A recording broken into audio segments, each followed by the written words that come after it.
We'll go ahead and call this regular scheduled meeting for the county commissioners to order. It is 1:15. We'll start with the Pledge of Allegiance. Pledge allegiance to the flag of the United States of America and to the republic for which it stands, one nation, under God, indivisible, with liberty and justice for all. We'll start with our first public comment.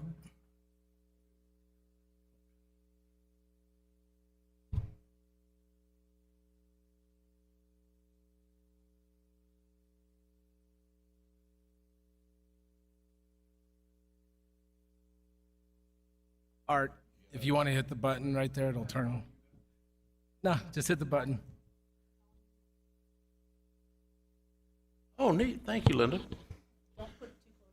Don't put it too close to your mouth. All right. I went to a meeting where the chairman of the Board of Commissioners attended, talked to a fairly large group. He went over all of the water situation, explained all of the mechanisms of what was going on, the interaction between the different governmental agencies and what was being done or trying to be done, and kept standing until he answered every single question the group had. And I want to commend him for that's the way that government ought to work. Be available to the people, answer their questions, and be honest with them. If it was something he didn't know or might be a problem, he told us that. But also it was good to hear that all of the public entities in the county are working together on the water problem, because I personally don't want to get flooded out. I know none of you do either. So I just wanted to pass that on to you that he was perfectly open and transparent about it. He was willing to talk to the group, and I'm sure if anyone here is interested, he'd be willing to talk to you. And he's not here today, so I can say nice things about him. So I just wanted to pass that on, Mr. Chairman, and make that part of the record. Thank you.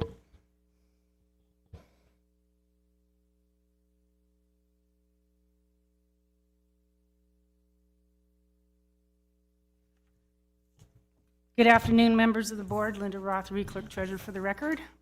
As you can see, we've made significant upgrades to the commission chambers. Today is our first meeting using all the new equipment. I have Matt from SOSU TV here. He's going to be monitoring it as we work with everything. I want to thank Gary and his crew and Colin from IT for assisting SOSU TV. They were instrumental in getting it to where we are today. This was a long haul.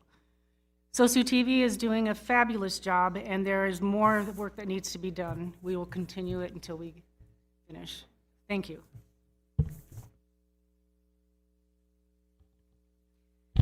Good afternoon, members of the board. For the record, Shannon Ernst, Churchill County Social Services. I wanted to just take a moment and introduce Darren Winkleman. He is our new environmental health manager for the Central Nevada Health District. He is new to the community, and so I wanted to make sure he had friendly faces and you knew who he was coming through the halls. Thank you, Gary.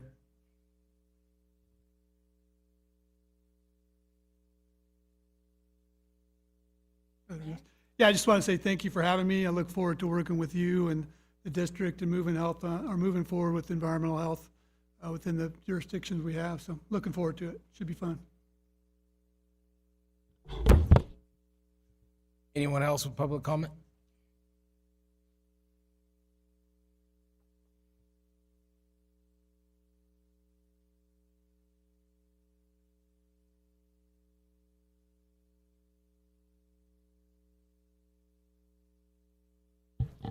There we go. Greetings, I'm Jeff Nell, living here at Churchill County, 261 Serpa Place, Fallon, Nevada. I'd like to read from Revelation chapter 13, starting at verse 16. And he called us all, both small and great, rich and poor, free and bond, to receive a mark in their right hand or in their foreheads, that as no man might buy or sell, save he that had the mark, or the name of the beast, or the number of his name. Here is the wisdom. Let him have understanding, count the number of the beast, for it is the number of the man, and his number of 636. We're experiencing the reality today. The peace system is here. And this county is just going with the flow. Climate change, all those things, sexual debauchery, you're following it. See, I want to encourage you to believe in and trust the Lord Jesus Christ, put you on a straight and narrow path, because you are following the new world order, digital currency and the one world religion. The word of God is prophesied and is coming true. People are getting angry and bitter and frustrated of what's going on with our government, our federal, state, and the global United Nations. They want to depopulate this planet. Like this is a homosexual month. Our governor signed several bills that takes away parental rights when the kids are involved in promiscuity, abortion, and so forth. He's authorized Medicaid, state funding to castrate children, minors, and adults. So what's going to happen to do here? Are you going to honor that? Or are you going to honor God, the Lord Jesus Christ, to be on the straight and narrow? Because when you're going with the flow, you're letting it happen. There's going to be more anger and bitterness and division because we are divided. What is that person says? United we stand, divided we fall. Jesus says a house divided against itself cannot stand. And you'll be involved in it, commissioners. You're being involved in it. You're taking money from the federal government with conditions. In order to use that money, is you have to follow conditions, which is not of the people, but it is of an ideology of the government to change our government to make it weak. We got training camps in China and Cuba. Our nation is becoming so weak that the Chinese, Russians, whoever can just walk right into this country. And we should be making a militia. We should be farming to feed ourselves and the water and so forth. So I want to encourage you, get on the straight and narrow for the power of the Lord Jesus Christ to withstand the tactics of the devil. Because, gentlemen, we are going to be in more depravity and despair. Nations will be filled with perplexity. So I want to encourage you, believe and trust in the Lord Jesus Christ. Come to know him so you can live. You can make decisions. Make decisions that are righteous, not unrighteous. Thank you. Any other public comment? So we'll move to number 4, verification of the posting of the agenda. Pam Moore, for the record, the agenda was posted on June 15th between the hours of 2 and 4 at the locations listed on the agenda in accordance with statutes. Any changes to the agenda? Could I get a motion to approve the agenda as submitted? I move to approve the agenda as submitted. I'll second it. Those in favor? Aye. Aye. Motion approved. Could I get a motion to approve the minutes of the meeting held on May 17th, 2023? I move to approve the minutes of the meeting held on May 17th, 2023. Second it. Those in favor? Aye. Aye. Motion approved. So we'll move next to number 7, presentation of Carcass Grand Champion winners, Reserve Grand Champion, All-Around winners, and Grand Champion All-Around winners from the 2023 Churchill County Junior Livestock Show. Thank you, Mr. Chairman. If you guys would go ahead and make your way down for the presentation awards, and I believe Karen's going to come forward and help us in the presentation. I'd just give an opening comment about how excited we are of how the stock show went this year. This was the first year that it was under the umbrella of the county. And like anything, there's some improvements and some changes that we'll probably be making as we move forward in planning next year. But all in all, it was a tremendously positive event. And it was well attended, well participated in. And I believe I'm looking at Karen because she always has the perfect numbers and everything down, and I screw it up. But I think we had around $165,000 in basically total scholarship revenue. That's money out of this community that went directly to those students who participated, who's going to benefit them in their career aspirations as they move forward. So that's a tremendous thing, especially with the limited investment that the county makes on this event. So we're very excited about it. Of course, I'm partial. My kids participate as well, and I'm a product of that. But we're very excited about how things went. So with that, I'll turn it over to Karen, and we'll acknowledge these last award winners. And the reason these guys are a little bit separated in this presentation is because these are awards that have points and things that occur after the show or from the show, or the carcass grading obviously is done after the show. So this serves as a great venue to recognize their achievement.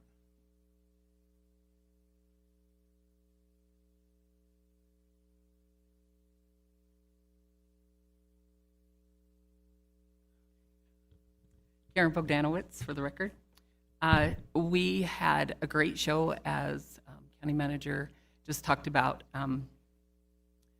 We had over 88 participants that benefited from Churchill County, and we have a few of them here today. The majority of them are gone because there's FFA summer leadership camps, so they're in Tahoe. There's some church camps and some other vacation family reunion things. So we only have with us today 4. So our first place grand champion beef carcass went to Louis Palladini.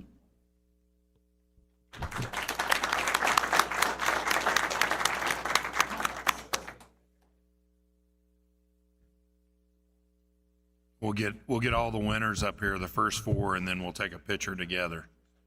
That way we can get a solid picture of each one of the 3 groups. We do a group picture in the end. Our grand champion hog carcass went to Rustin McKnight.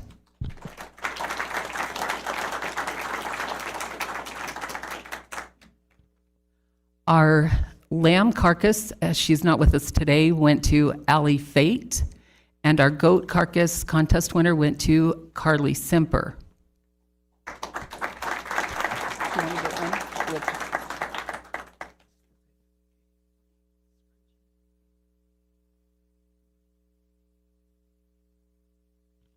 Next, we will have our all-around. So in order to receive the all-around award, they receive points in all of the showing, as well as some extra things that they do. So these youth have taken on and have gone above and beyond just the show ring. So this award takes into consideration their show, how they did their grands and reserves, their poster contest, their personal interviews, their record books, if they had a homegrown animal, how they did in showmanship, how they did in round robin, how they did in the best dressed. And our junior grand champion all around goes to Addison Allegri. And she'll receive a buckle and a jacket. And our reserve champion all around goes to McKady Bogdanowitz.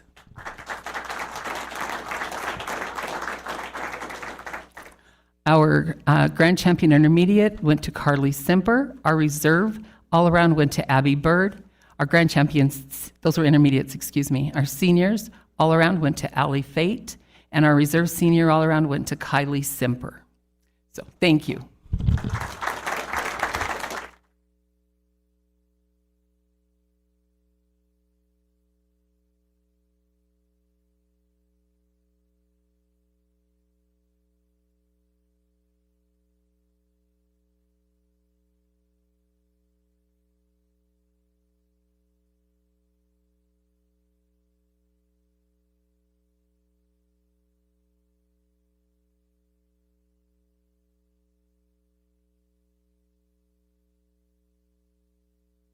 Congratulations to all our participants. Big round of applause. Good job, guys.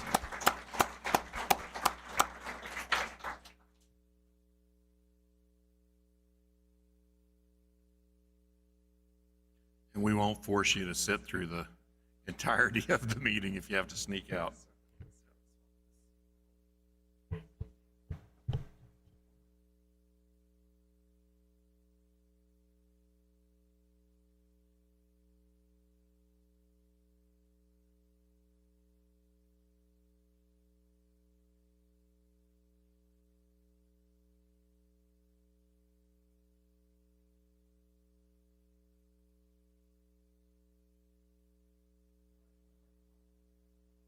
And Walt is also the chair of the Churchill County Junior Livestock Show Foundation. So Well, thank you, Walt. We appreciate it.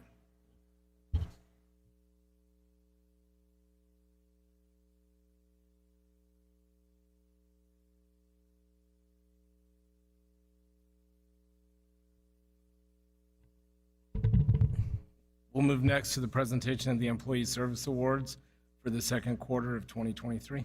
Jim? Should have had you guys stay down there, huh?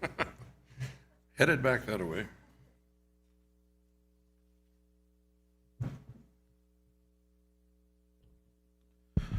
Once again, this is to honor our employees and their service with the county. We do this quarterly, and so we'll start with Celia Lopez Vega with Facility and Grounds, 5 years. Congratulations.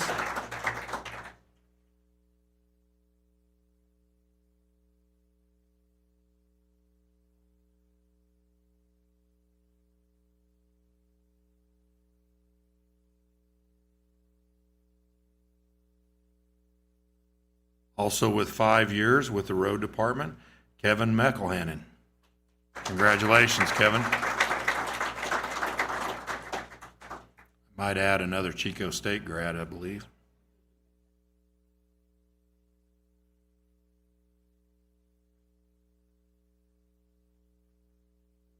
There you go. Thanks, Kevin. Sheriff's Office with 10 years, Michael Davis.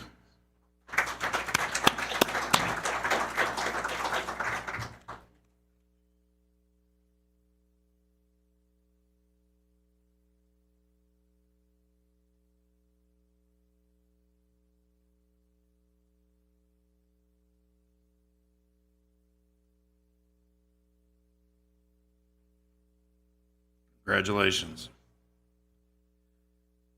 Also with 10 years, Social Services, Jackie Stewart.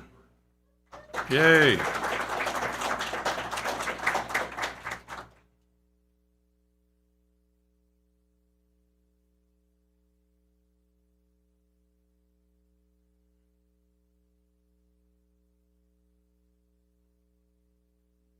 We keep doubling service. Up more.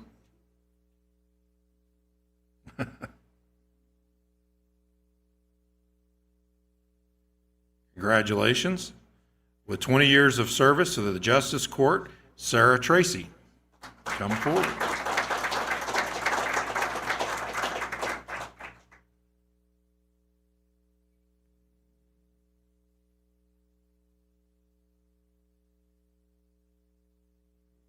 Congratulations. Sheriff's Office, 20 years of service, Ronald Bell.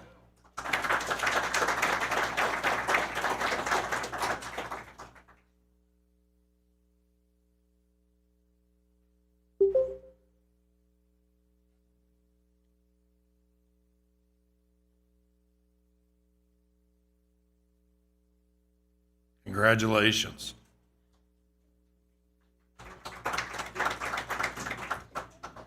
And with 25 years of service, serving the cemetery, Claude Parsley. Is he not able to make it? Nope. Well, we're still clap for him anyway. Appreciate the service.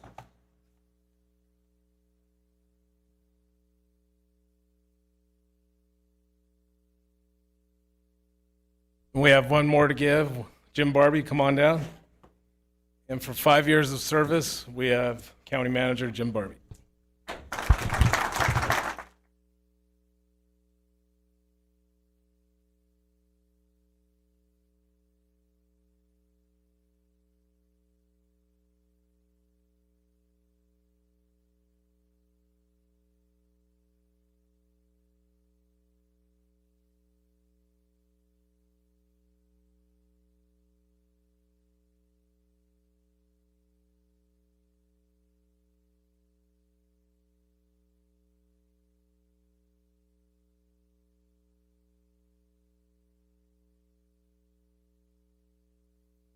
Next, we'll move to the BLM update.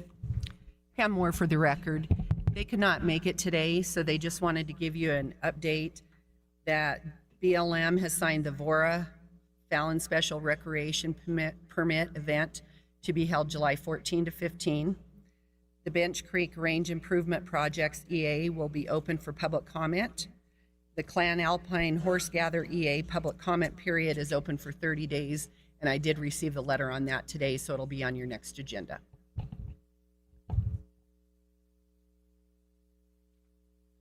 Next, we'll move to D, which will be consideration of possible action, acceptance of a renewal proposal from Nevada Public Agency Insurance Pool, and approval for payment from the fiscal year 2023-2024 funds.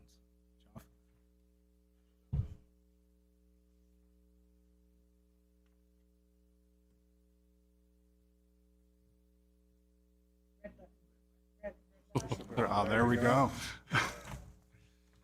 Good afternoon, Mr. Chair, members of the board. For the record, Joff Stark, Human Resources Director with Churchill County. I also have here with me Chris Rogney from E.H. Hirsch and Wayne Carlson from the Nevada Public Agency Insurance Pool.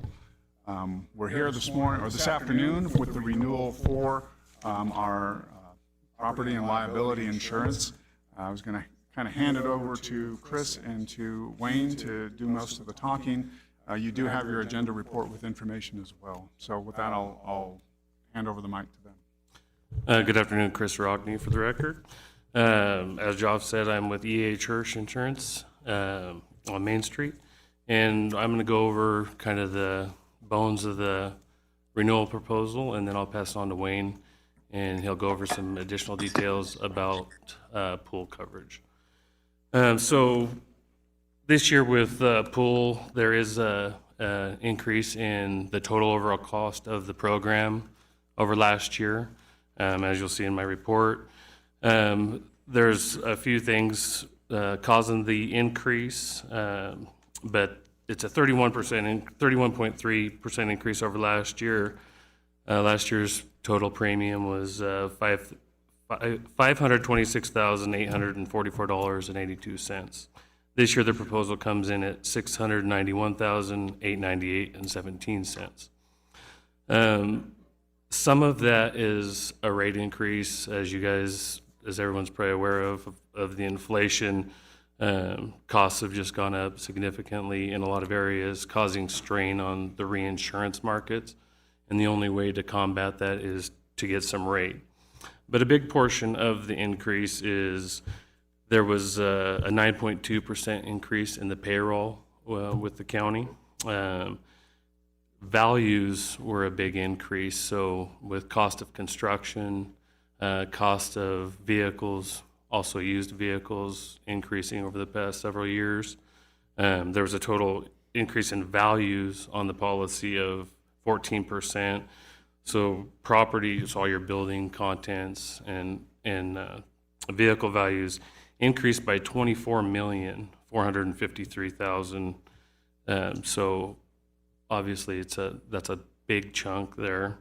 Also employee count was up over last year by 30, which is a 13.7% increase. So there's a big factor in there as well. This is not just all rate increases. One other thing I wanted to go over is my compensation as agent is driven by a percentage of the premium. With the large increase, Joff asked if I could go back down to where our commission was last year, our compensation was last year. I'm happy to do that. So that number is not reflected on there. So the number last year was 34 and some change. I'd like to just make it a 35 even. So I'm totally willing to do that if that helps the county. So, other than that, I'm happy to answer any questions, but that's your basic overview of the renewal proposal. If no questions, I'll pass it on to Wayne.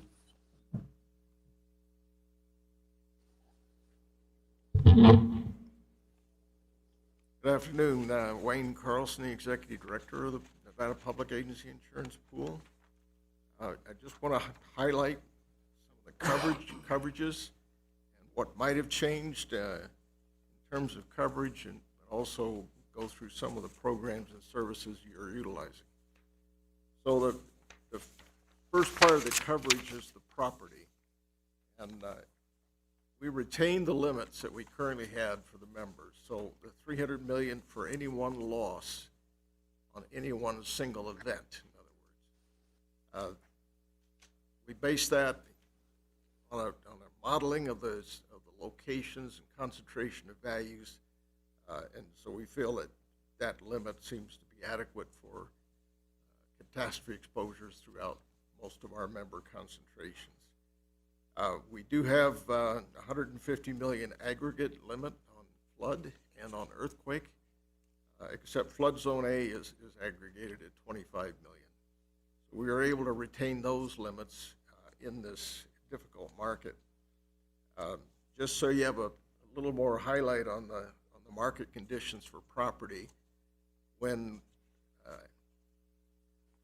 Stephen Romero, who works on our staff, and Alan Cald went to London this year to negotiate with the underwriters in the London market. The market buzz was increases of 25 to 45% just in rate. We came away ultimately with 16% in the rate in a very difficult market. So we felt that the group buying power of $6.5 billion helped us, but also with our excellent loss experience over time with the London market, that also helped. But of course, big inflation factors. We do appraisals on our members on a rotating basis, so once every 3 years, we rotate around the state which members we do an on-site appraisal. All members are trended. And this year, the average increase for members was between 12 and 14% in the property values. Some of that's new construction, but a lot of it's just pure inflation. Inflation's been difficult, especially in the construction market in rural Nevada because of the lack of contractors and the staging costs and the labor costs of getting them out to rural Nevada. So the second large portion of our program is the liability. We retain the 10 million limits per member for most coverages. We do have some sub-limits, one of which is the sexual abuse sub-limit, which is $2.5 million. So all of those were retained as is. Now, there were pressures on the liability market, in particular on law enforcement. Nationally, there's been some adverse judgments in law enforcement arena. In our own experience, we had a couple of members with in-custody jail deaths that are very expensive cases to deal with. So all of that got into the rate base for the reinsurer for the law enforcement section of this, and so that drove some of the liability increase in the law enforcement arena, along with the things that Chris mentioned with the payroll increase that you folks had. Then the next coverage, we did have a shift in. We did lose some ground on the cyber risk coverage. We had a $3 million limit per member, but the market had dissipated for just about everyone, and so the most we could get was $1 million limit. And when we tried to get around that, we had to have enough members with sufficient strength in their cyber protection internally, from multi-factor authentication to a robust internal controls, and we didn't have enough members to qualify for the higher. We could have gotten another $1 million limit if we did, but we were not able to do that this year. So we're doubling our efforts to get more and more members into compliance with cybersecurity. You may be aware that we have a cybersecurity consultant, Tony Rucci, who does quarterly cybersecurity webinars. He also does on-site cyber passive network assessments to facilitate members beefing up their program. So all of those things are going to step it up again, try to get further down the road on the compliance. Cyber is a tough area, and a A lot of companies were just non-renewing. In fact, some companies have already started to say, if you don't use multi-factor authentication, you're not going to qualify for any coverage. So we're facing that potential and trying to get that beefed up. Then the next coverage area that I'll talk about is the environmental liability. We were able to retain that. We have a limit of $2 million per incident with a $10 million aggregate. We were able to keep that, and that fortunately was one that had basically a less than 3% increase in that program. And we're fortunate that we've not had losses in that area, so that helps. And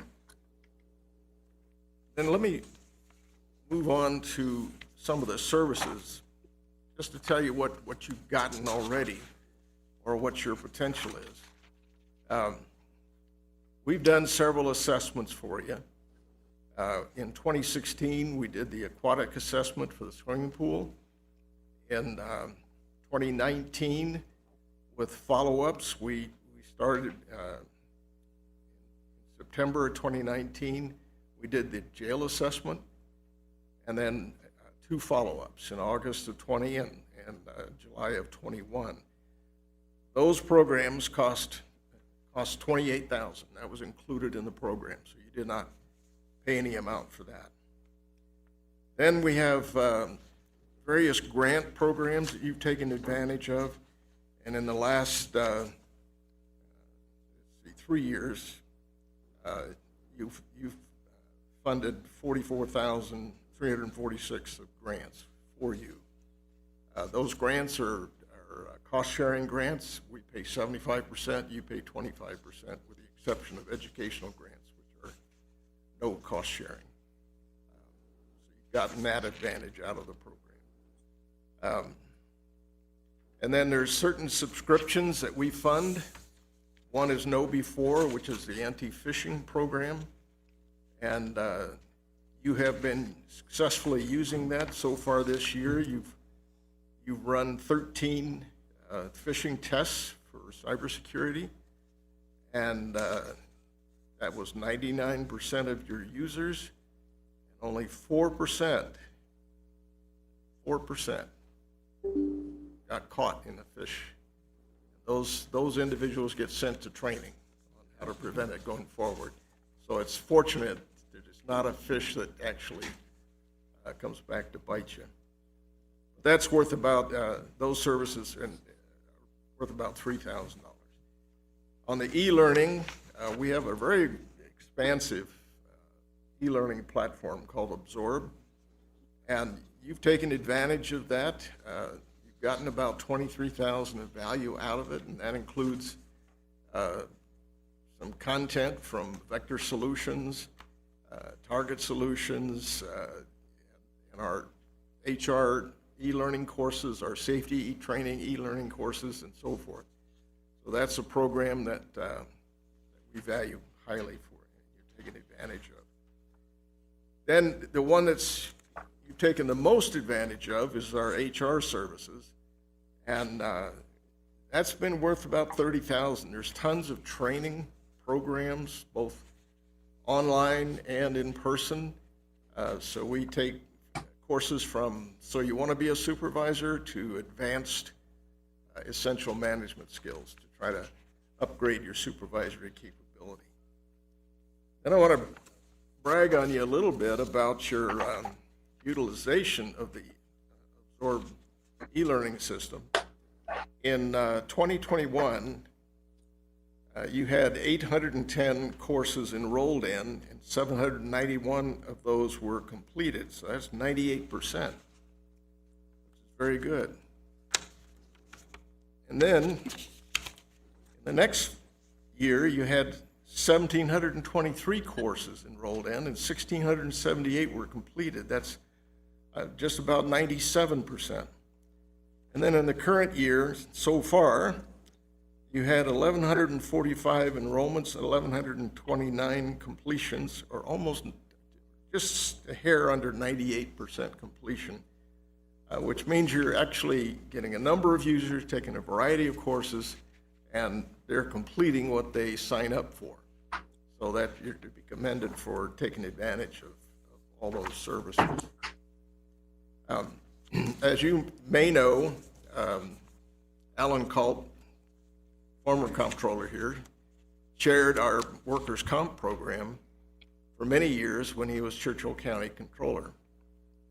He now is on our staff at the pool headquarters, and he's delivering these kind of presentations around the state. So today he is up in Tahoe doing presentations, and I'm back here instead of taking advantage of his localness in the past.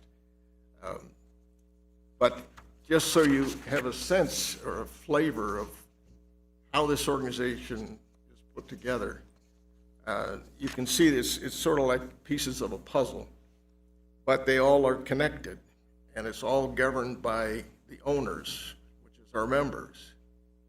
So we're a nonprofit organization formed under the Interlocal Cooperation Act. So we're a derivative of local government, NRS 277. And because of that relationship, our governing board decides what all programs and services we offer based upon the needs that the members have brought forward. And so we follow that directive in a broad sense. And all of these different pieces are part of that. Now one of the things we have for the pool is a captive called Public Risk Mutual. That's a captive insurance company. It's domiciled in Nevada, owned by the pool. It's also a nonprofit. And then we have, in our excess reinsurance program, we have County Reinsurance, which is a national captive domiciled in Vermont. They are a pool of pools. Pools like us are members of that captive, and they provide a layer of liability coverage. They're also a nonprofit. Then there's another layer called Government Entities Mutual, another captive that's a nonprofit. So all of these layers of reinsurance on the liability are done through nonprofit organizations. Our captive, Public Risk Mutual, takes a portion of the property risk and a portion of the liability risk at the first layer. And then it also takes a portion of the property at the catastrophe layer in order to fill out that other matrix, which was the previous page you might have seen, which is this diagram. So our captive takes a piece up in the top gray area, but also takes a piece down at the bottom. And so we try to put together that kind of structure in order to keep our costs down by not using private carriers. We prefer to use the nonprofit pool, a pool of pools, because they understand our business and understand local government. There's a long list of all the other risk management benefits besides the ones that I mentioned, with some data about how you utilize them. And we have one that we've really expanded in this last year. It's called the Enterprise Risk Management Excellence Program.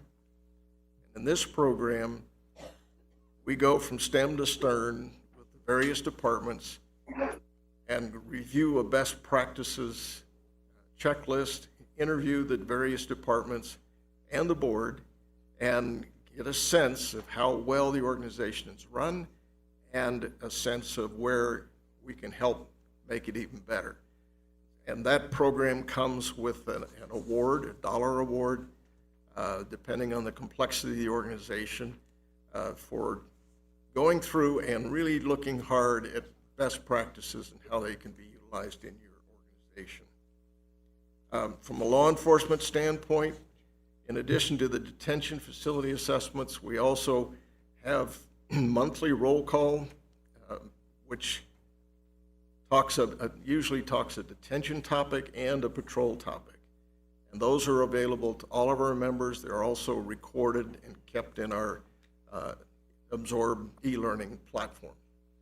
So then the same consultants that work with our jails work with patrol policies. So we try to keep all of your policies up to date based upon the latest that's going on in the court systems. And so you get a pretty robust support to try to keep your risks in line. So with that, I'll stop and respond to any questions you might have. Any questions or comments from the board? Buzz, you have anything? Justin, can you? Yeah, I have a question. Go ahead. There is, can you hear me okay? We can.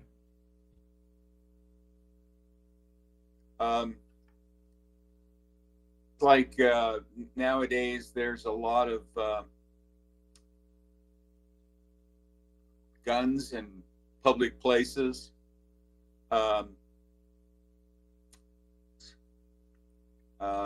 Public meetings,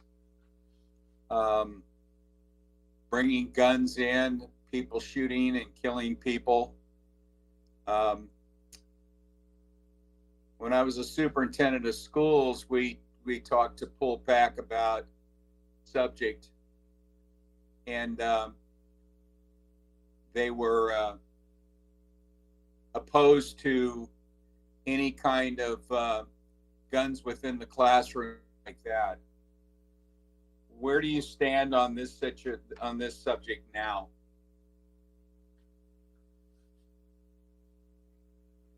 Our board has not, this is Wayne Carlson for the record, our board has not taken a policy stance on guns in the classrooms. We follow this, what the state law says. And we recommended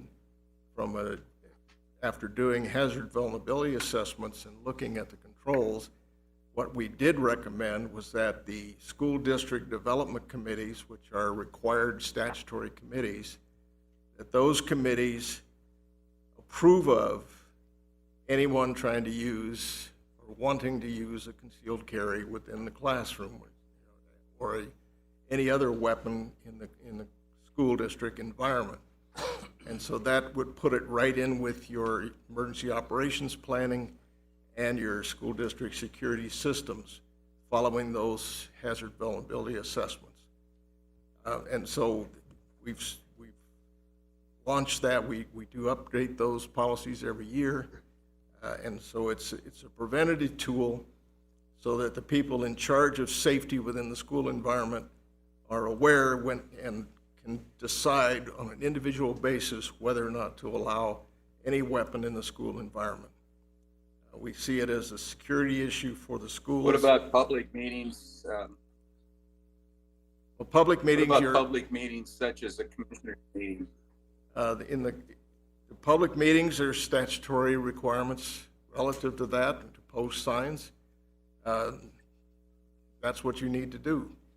Now, we did do for the schools, we were able to get a grant that disappeared already, but we did have a grant for an open gate system, which was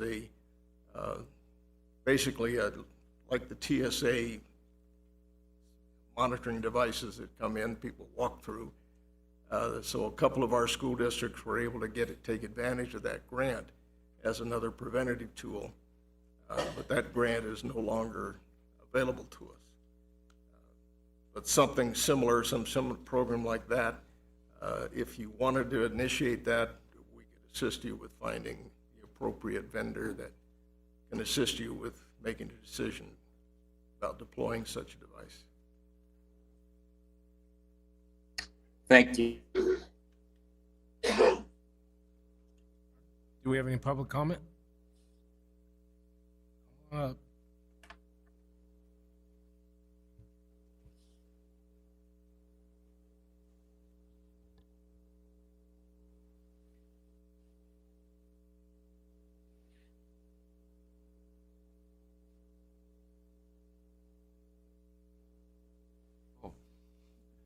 You finger gadgets, sir. Hi, I'm Jeff Nell. I just have an observation. You're going to see increases shortly through the next year or so. The New World Order is using the system to make life very expensive, is to raise insurance and stuff this way, so you cannot own a house, you cannot own a car and stuff this way. So I'd let you be aware of it. It's going to move really, really, really fast. And unfortunately, that's what we have to deal with, fill the nations through perplexity. So, but it's part of the New World Order plan. It's the World Economic Forum by Klaus Schwab, who is bringing in the Fourth Reich. So I just let you be aware of this is going to get worse. Thank you.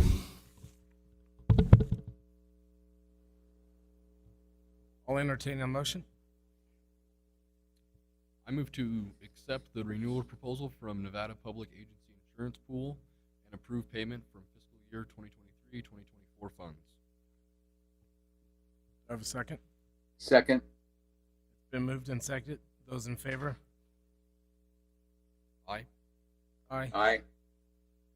Motion unanimous. Motion's approved for the acceptance of a renewal proposal from Nevada Public Agency Insurance Pool and approval for payment from fiscal year 2023-2024 funds.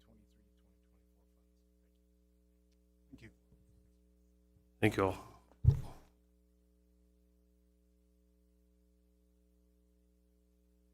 We'll move next to E, which will be update on activities from the Churchill County Mosquito Vector and Noxious Weed Abatement District.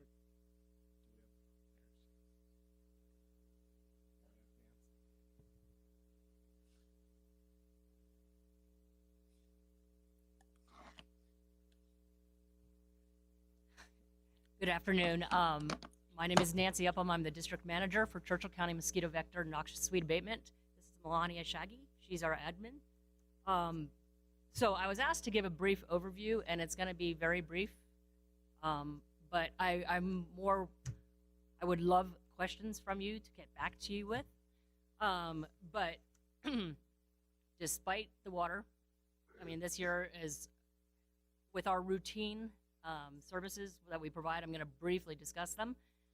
We rely an awful lot on service requests. So if people come to you and say they're not seeing anything done, please, by all means, have them call the district. We don't have somebody in the office all the time, but if people can leave a name, address, telephone number, we absolutely get back to people. We've had a problem with some people not leaving that information and saying, hey, they never got back to us, but please encourage people to do so, because we do rely a lot on that. We've split our technicians up into different zones, so everybody's got an area that they're working. And we've hired new technicians, so we're starting off with 5 new technicians in addition to the people that have returned. And what we do is, again, based on service requests or just where we're seeing water, standing water, or where we know there to be problems, we'll go and do surveillance or an assessment on the situation, and then treat it either with a larvicide or adulticide or both. A difference this year is we're treating more of our source areas with a longer-term residual product. That way there's less labor involved in continually going back every 4 days to check. But we've got products that last for 35 water days, so we're it's a big investment, but I think it will pay off in the long run. So, and that's something, it's a little bit of a learning curve that some people don't understand, but we try to explain it to them. So if they have any questions that get back to you, please have them call the district and I will explain it. We will still be doing our adult mosquito collection. In fact, I've started that this week.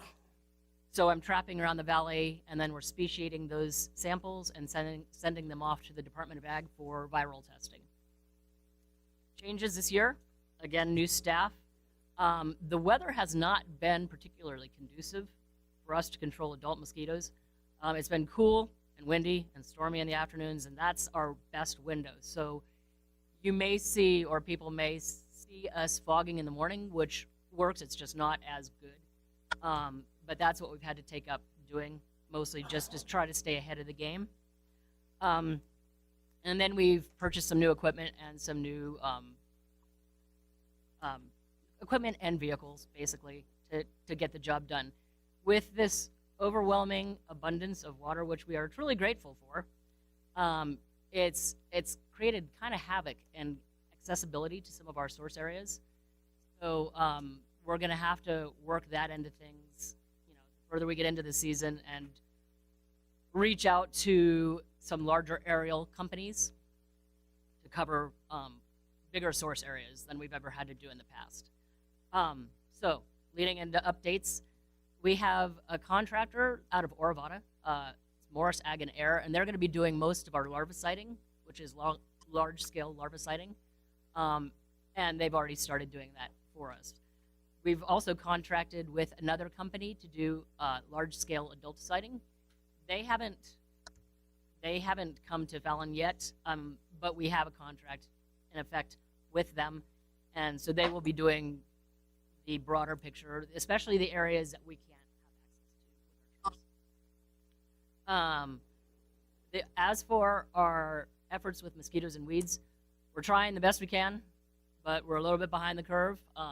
But stands to reason there's just too much water, but we're doing the best we can. The unfortunate thing is our priority is going to be the mosquito and public health aspect, but the noxious weeds have benefited from this water as well. So I'm seeing, in Sheckler, I'm seeing more noxious weeds than I've ever seen before, but that's something we're going to have to take on when things calm down just a little bit. Other than that, our coordination with the Department of Agriculture, we're on target with them, and we communicate with them almost daily. Nevada State Health and Epidemiology, we're in good communication with them. Department of Wildlife, we work with Jenny Jeffers, and she's, you know, if she's got birds that are acting like they're positive for West Nile or any other avian influenza or anything like that, we're working with her on, you know, keeping track of that. The new Central Nevada Health District or Health Department, we're working to, you know, not duplicate each other's efforts, but definitely be in communication. And the local Board of Health will be attending their meetings as well. The biggest difference is the Nevada Division of Emergency Management. We're working with Caleb on that, or with them, and hopefully they can help us out if we need, you know, financial or equipment help in the future. And then absolutely Truckee Carson Irrigation District. These are the efforts that we're going to have to streamline as the temperatures warm up, because I hate to be the bearer of bad news, but I don't think it's going to get better. I think it's going to get a little worse. But in the big picture, we're doing as much as we possibly can. We've got to get back to hiring some people this afternoon. So if you have any questions that I can address at a later date or today. Any questions from board or staff? I had one question for you. Later date's fine. I'm just curious to know the amount of aerial done versus this year, like on a wet water year versus a dry year. I can absolutely get that for you. In fact, I can give you the last probably 3 years with the different water years and the acreage. The thing that's a difference too is the adulticiding is probably going to be 3 times as expensive as it was last year. The larviciding, because it's a bigger plane, you can probably cover more acreage, so that may work out to be just a little bit more expensive. But what concerns me is if we have to create a buffer around the valley, because mosquitoes, be it in Stillwater or Carson Lake, are just going to keep moving in, that's where I think we're going to have to reach out to this company out of Salt Lake City. But they can do significant adulticiding. It's just going to be extremely costly. Have we had any birds or mosquitoes so far positive for West Nile? No, not yet. And last year, the only bird in the state of Nevada was up in Elko. I think they already had one in Washoe County. Okay, I have not heard that one. But like I said, we are submitting the mosquitoes in for virus as we speak. Buzz, you have anything? Miles asked the question that I was going to ask. I don't have any questions.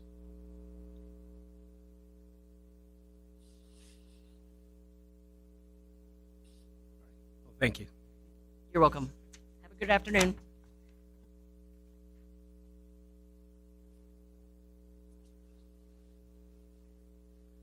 Okay, we'll move next to F, which will be consideration of possible action of approval of resolution 17-2023, providing for the transfer of Churchill County 2023 private activity bond volume cap to the Nevada Rural Housing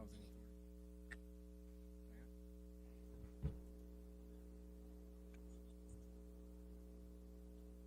Good afternoon, Commissioners.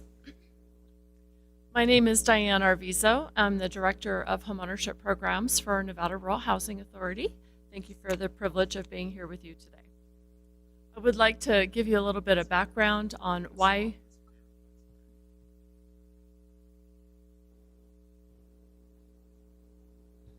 Thank you. Usually I don't need a microphone.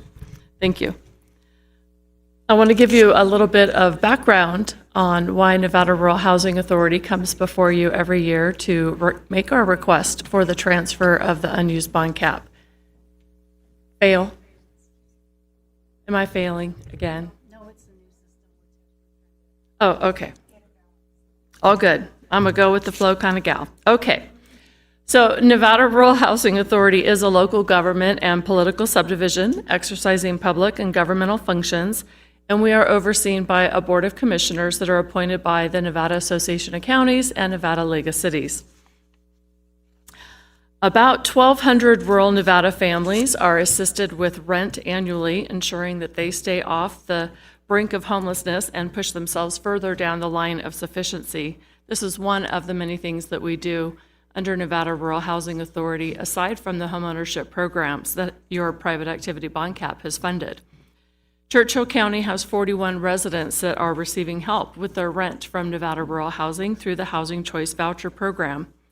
In our history, 729 units of housing have been built or preserved by Nevada Rural Housing, contributing to the housing ecosystem. In Churchill County, we have Indigo Village Apartments on Auction Road, which offers 1 and 2 bedrooms for qualifying households, and rental assistance is available for that property. That property was also built in 1977 and last renovated by Nevada Rural Housing in 2014. We also serve about 300 clients annually with weatherization assistance to help many seniors age in place, to make sure that they have a home that is safe and keep their energy bills down. Partnerships and relationships, of course, are the cornerstone of our program's successes, and Churchill County has been a key contributor to the success of Nevada Rural Housing's homeownership programs since the beginning of our launch of the Home at Last program in 2006. You have been transferring unused private activity bond cap to support our single-family homeownership programs since that time, to the tune of about $11.6 million in bond cap transfers. The bond cap, as you know, is a funding mechanism that we use to help rural Nevadans benefit from the homebuyer tax credit program called the Mortgage Credit Certificate. Bond cap is not money or a line item in the locality's budget, but instead it is the opportunity to issue debt for qualified purposes, or it can be transferred to an entity like Nevada Rural Housing Authority, where we can use it for a program like the tax credit program. We are again requesting that you transfer unused bond cap this year if you have no other requests, so that we can continue the momentum of the single-family programs by funding the single-family program of the Mortgage Credit Certificate. Since 2006, our homeownership programs in Churchill County have helped 335 homebuyers with $64.2 million in affordable mortgages. We have provided your home buyers $1.7 million in down payment assistance to buy a home of their own. And those home buyers that received a mortgage tax credit with an MCC have received an estimated $820,000 in estimated federal tax savings. That's roughly about, right now our tax credit program offers 20% of the mortgage tax credit, which is about 20% of the mortgage interest that they pay on their home is returned to them from tax dollars that they would normally pay to Uncle Sam, but instead it increases their take-home pay, and then that money gets to be used and spent in your local communities. So it helps them be able to afford more home, and it helps them be able to buy more groceries, and it helps them raise their kids, and so on. Recently, Nevada Rural Housing's homeownership program provided 15 of your home buyers in Churchill County with $4.2 million in mortgages. When I say recently, I mean the last couple of months. And we provided about $66,000 in down payment assistance to those home buyers, and 4 of those home buyers received the benefit of the mortgage tax credit program. A quick note on the mortgage tax credit program is that not only helps them save over the life of the mortgage, making homeownership more affordable, but at the time that they are trying to qualify for a mortgage, it helps them qualify because the estimated tax savings is also considered additional qualifying income to boost their purchasing power and also reduces their debt-to-income ratio. So if they're carrying student loan debt, it helps them qualify.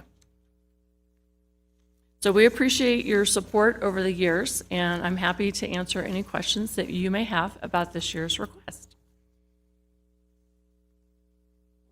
Any questions from board or staff? Public comment?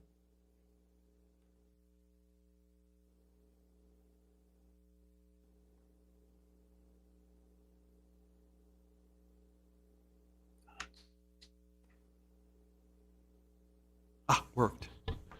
I am Jeff Nell.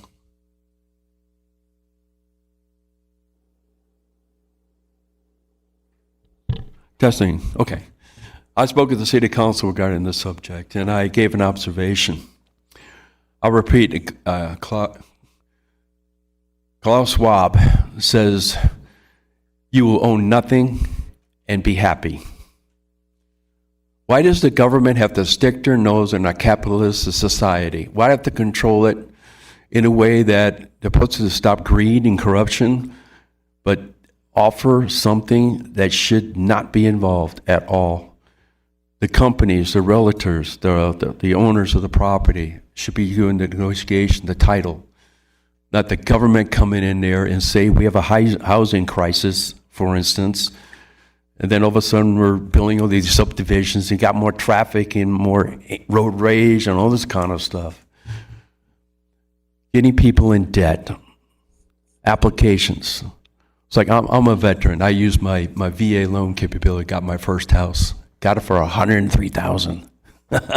Down the street from me is up $410,000. But that's a benefit.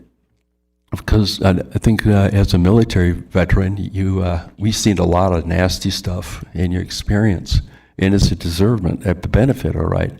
For civilians in a sector, well, having the government stick in and where it's deliberately, our economy is going down to keep people in debt, mortgages, debt on cars, and then our system is designed to create, like I talked about the insurance company. They're raising the prices again. You've got natural disasters and this and that. But getting back to, why is the government want to put people in debt? Why do they advance a policy and stuff to get people in a position when our federal government and world new orders just destroys our economy? It does not make any sense. Thank you.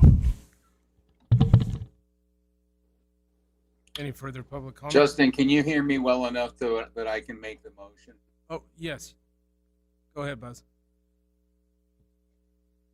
Okay, I'd like to adopt Resolution 17, 2023, providing for the Trans County's 2023 private activity bond cap to the Nevada Rural Housing Authority. Second. We have a motion and a second. Those in favor? Aye. Aye. Aye. Motion approved to adopt Resolution 17-2023. Thank you.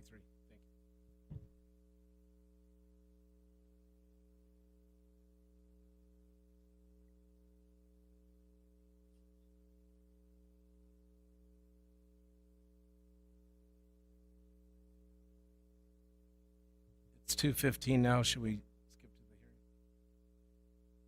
If the chair would like to, it is at 2:15, we could move that out of order. We'll go ahead and do that.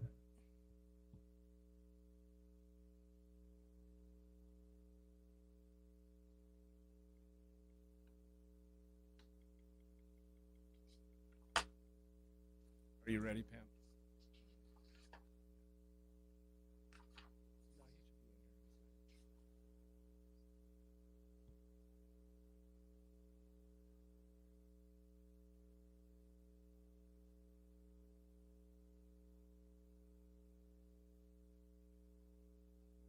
Buzz, we're going to move to the appeal, and so we're going to do the swearing in of the witnesses first. All right, sounds good.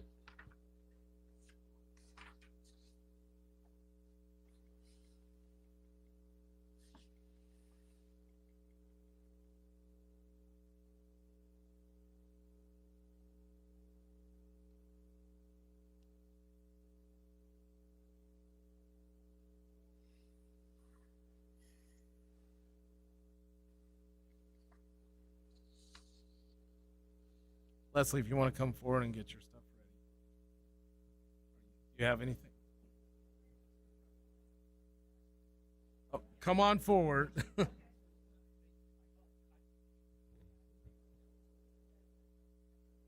they've been adjusting the mics.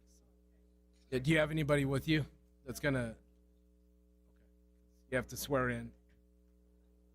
Not yet. Only if you're testifying for either one of the.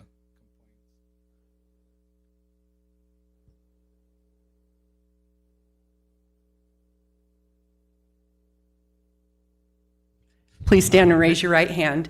Do you and each of you solemnly swear that the information and testimony you're about to provide in this matter shall be the truth, the whole truth, and nothing but the truth, so help you God, or under the pains and penalties of perjury? Thank you.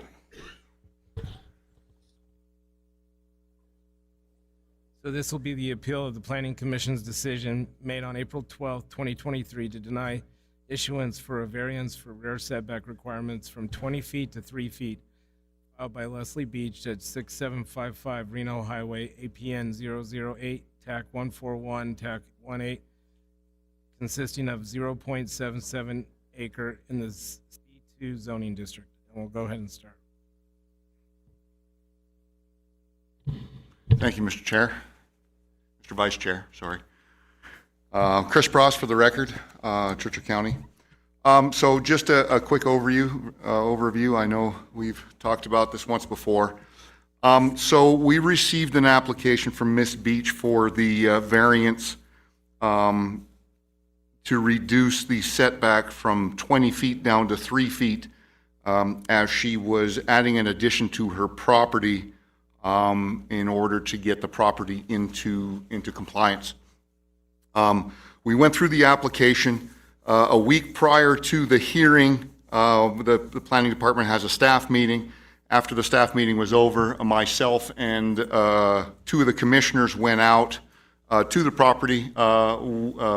We met the applicant out there, and as we were looking around, they had laid out the addition but with some 2x4s. And as we went out to have a look at it, we noticed that the layout seemed to be very close to the NV Energy power pole, as well as the NV Energy power line that heads back to 50. The chairman of our commission is also an electrical contractor, so he noticed that right away. He knows the rules for NV Energy, and he wanted to make sure that the applicant was in compliance with the easement, as it looked like the addition was going to be built in the easement. And so we talked to the applicant. They said, okay, let me contact NV Energy. She did, because we said we would need to have some evidence that NV Energy is okay with your layout as designed. We had the hearing the subsequent week.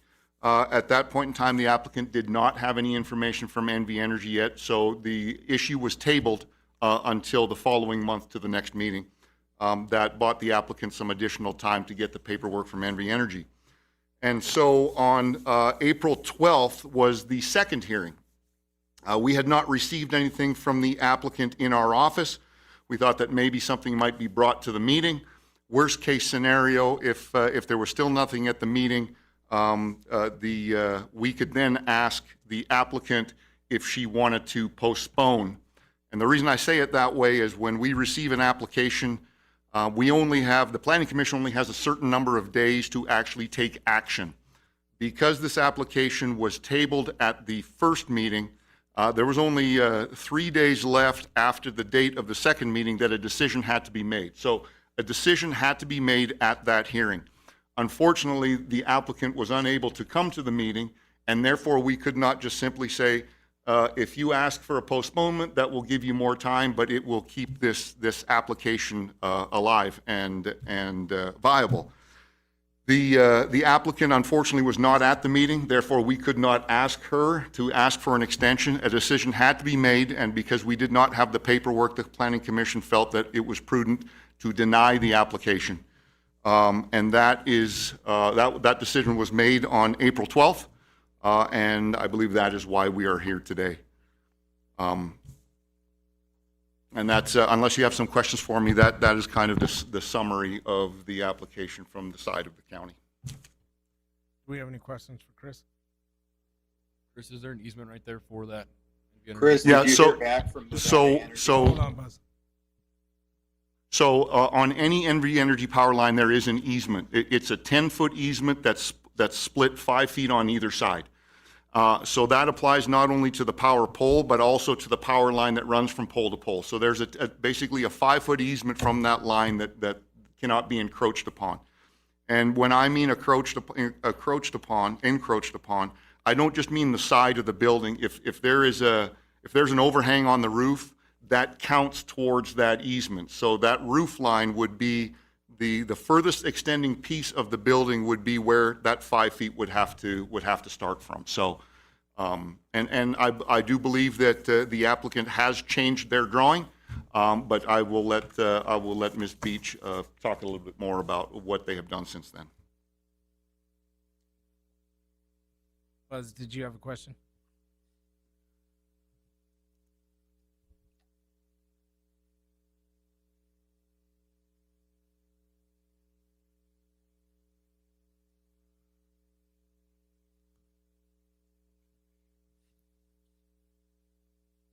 Joe, did you have something? Chris, some documentation was provided to the commission at the start of this meeting. Have you had an opportunity to review the documentation provided by the applicant? I did get a chance to look at the paperwork.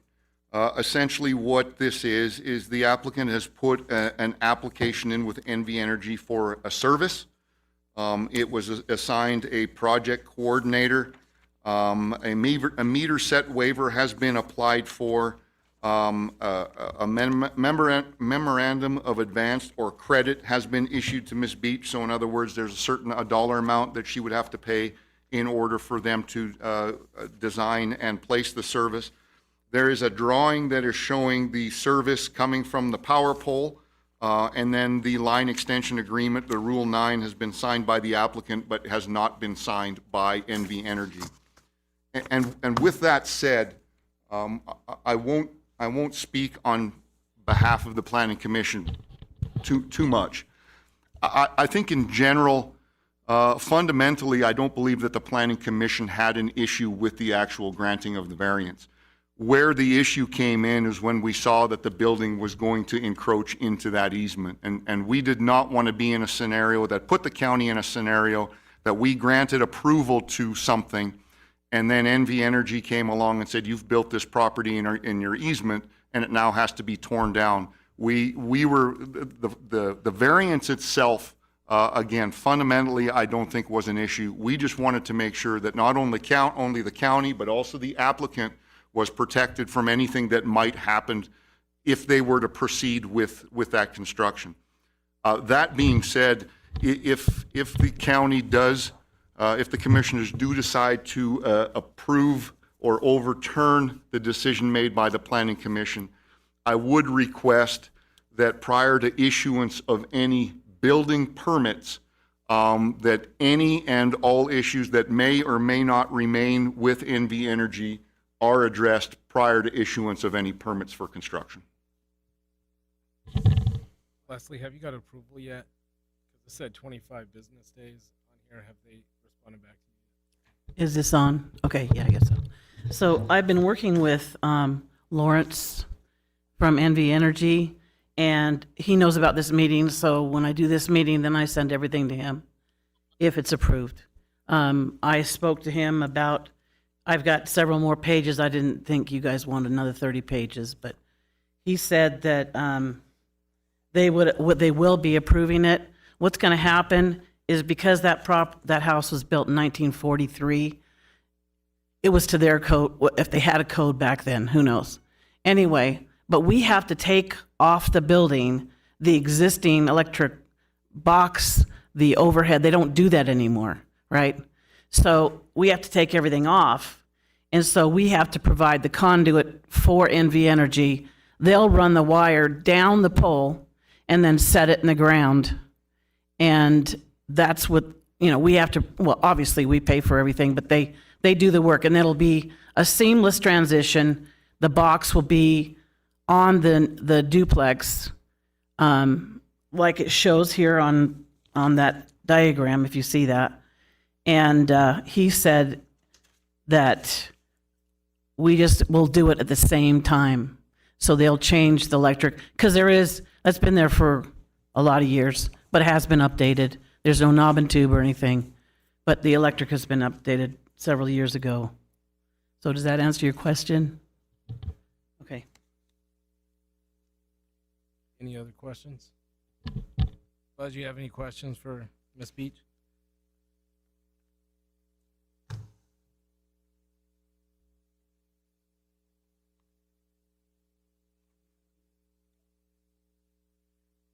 And that will be 2 meters, not 1, because it is a duplex to comply with the county. Ms. Beach, with the new So plans, we how do far not will you have a encroach upon representative of energy there? on the NV Energy? It won't be. Won't be at all? Chris, do we still need? Excuse me? We're not encroaching on the. Yes, so the variance itself is with respect to that drawing there, is on the south side of the building. So typically from that dashed line that you kind of see running west to east there, the property, the setback is 20 feet. And there was just, over the years, there's just been a misunderstanding of the actual where the property line is. So regardless of this easement with NV Energy, that variance still needs to be granted. I just want to make sure, and as you can see there in that drawing right now, there's a little notch out of the southeast corner of that building. And I think that was originally done to make sure that is out of the easement by the power pole. I just want to make sure the applicant does understand that there's power that runs from that pole to the existing pole that's on 50 there, and that 5 foot needs to be maintained all the way through there to make sure that it is away is outside of that 5 feet of easement from that line. Yeah, we've discussed that with NV Energy, and we are absolutely complying to the 5 foot. And also, we're talking about taking a little bit more off to be a little not so close to the easement. We'll have new plans for that. Buzz, did you have a question? So we do representative from Nevada Energy there? No, we do not have one, Okay. but we do have a letter from them, which I don't think you got. I asked him if he could give me a letter that specific. He said this should be good enough, is what he told me, and they can't be here, so. And again, this will be furnished to the building department as well, and they will see this more than my department would, and they will see that if this is what they need, then they would go ahead and issue the appropriate building permits to Ms. Beach for her to continue. If it's not sufficient, then we'll continue going through the process with the building department at that point in time to get the building department what they need to be able to provide a building permit.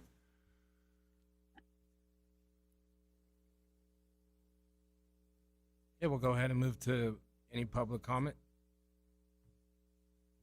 Yes, come on forward, state your name. Mr. Chair, I'll just ask if anyone's going to provide public comment that is factual in nature, if they would have themselves sworn in. Just stand here.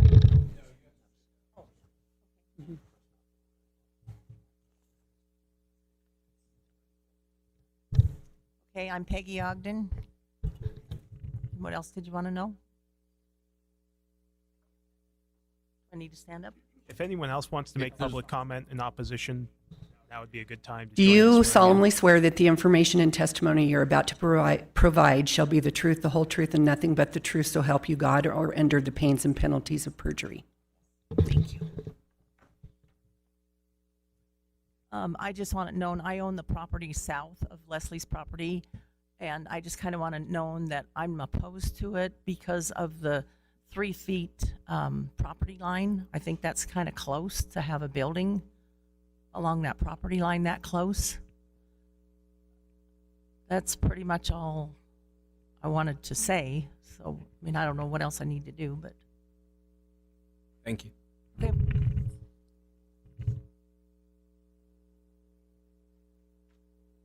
Go ahead and put the map back up. So Chris, on that map, is there a setback requirement that we have from the other property? So just to give you some perspective, because we don't have a satellite view of this.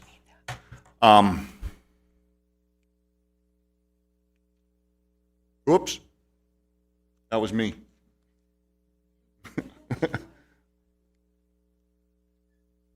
So the south property line runs right through here.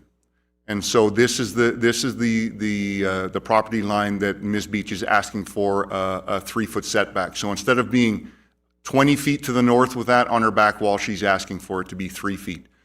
Now from this property line, you come out about 5 or 10 feet, you have a slope that goes down to a slough that ends up being somewhere over here, and then it'll come up, and then I believe somewhere around there would be where Ms. Ogden's property is. And so I shouldn't say property. I mean, her property is right over here, but usable property. So it's not like anybody could build anything right in this area because you do have that water that runs through there.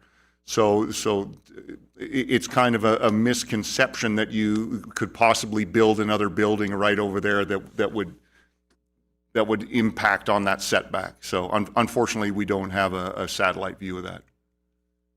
But it's not 20 feet right now. It's not. I mean, I believe the existing home, you might be able to tell me better, is probably somewhere in the neighborhood of 10 or 12 feet.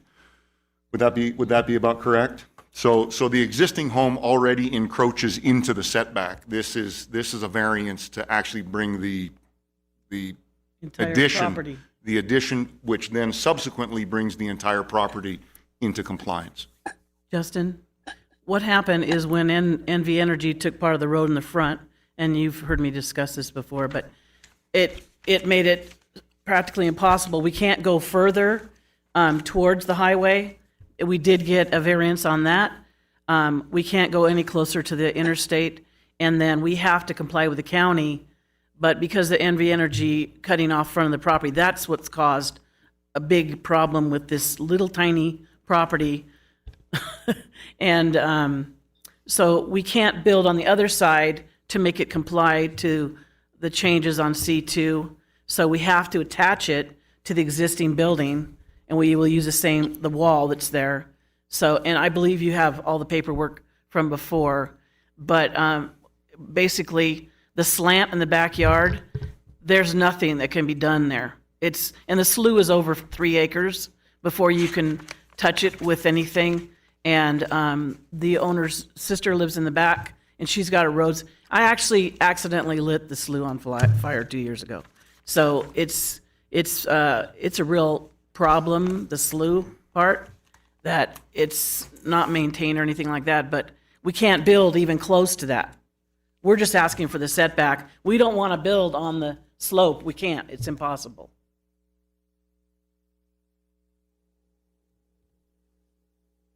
We'll entertain a motion.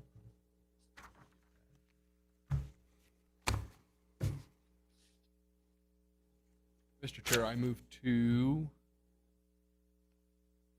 modify the decision of the Planning Commission with the addition of condition items 4 and 5, that Ms. Beach either gets consent from NV Energy to prove that she's not in the easement or prove that she is not in the easement. Do I have a second? Second. It's been moved and seconded. Those in favor signify with aye. Aye. Aye. Aye. Motion is approved. Thank you. Okay, we'll move back to our regular agenda. We're on G.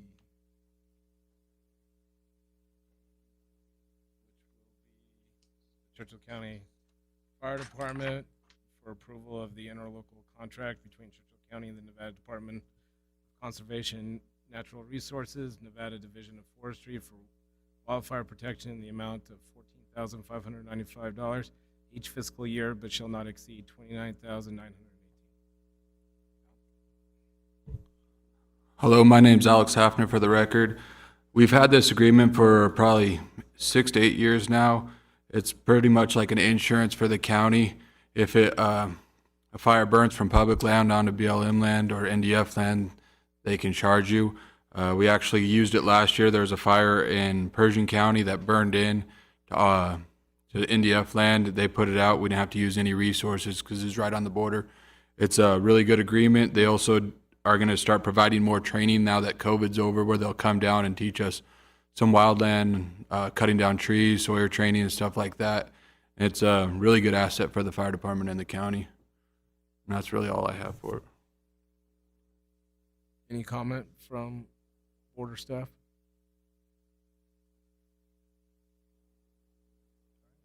Any public comment? I'll entertain a motion. I move to approve the interlocal contract with the Department of Conservation and Natural Resources and the Division of Forestry as presented. Do I have a second? Second. Been moved and seconded. Those in favor? Yes, second. Aye. Aye. Aye. Motion approved. Thank you.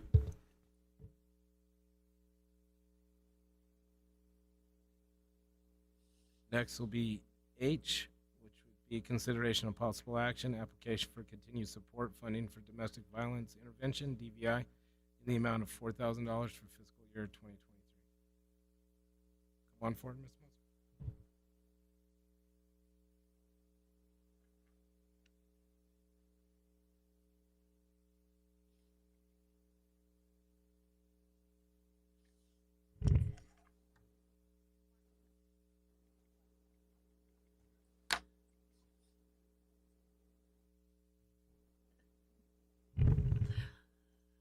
Good afternoon. I'm Karen Messner, the Director of Domestic Violence Intervention here in Fallon. And I'm Corinne Gomez with DVI as well. I'm an advocate for victims of sexual assault and domestic violence. we're here for our annual visit and application for support funding to help provide the match money that we need to get our federal grants. So you have my application with the explanation that for the last 2 years I've also been serving Lyon County because if the board decided that if we didn't jump in and help them, then the marriage license money that is directly funded to Lyon County would be lost. So we're just operating them with their own marriage license designated money. And then Churchill is still operating the same exact way. We have currently we have 2 staff people and are looking for someone in Yerington, which is getting harder and harder to find bodies who are willing to work or even show up for interviews or anything like that. So, but we're hoping that they can get their own board going and we'll help them with their own 501c3, and then they could be on their own again. Yeah, that's I've submitted our statistics for you. They're not exactly through June 30th, but this is close to a whole year of what we do here in Churchill County. And then, so I didn't know if you had time to look over it. Probably not. I just brought it today. But if you have any questions, you can let me know. I can answer them for you at a later time about the statistics. And I really appreciate all of your help every year. And so I look forward to seeing new faces. and some are gone who used to be here. Do you have any questions about our program, or? Any questions from board or staff? Any public comment? I'll entertain a motion. I move to approve funding for domestic violence intervention in the amount of $4,000 for fiscal year 2023. Have a second? Second. It's been moved and seconded. Those in favor? Aye. Aye. Aye. Motion's approved. Thank you. Thank you. Get a picture.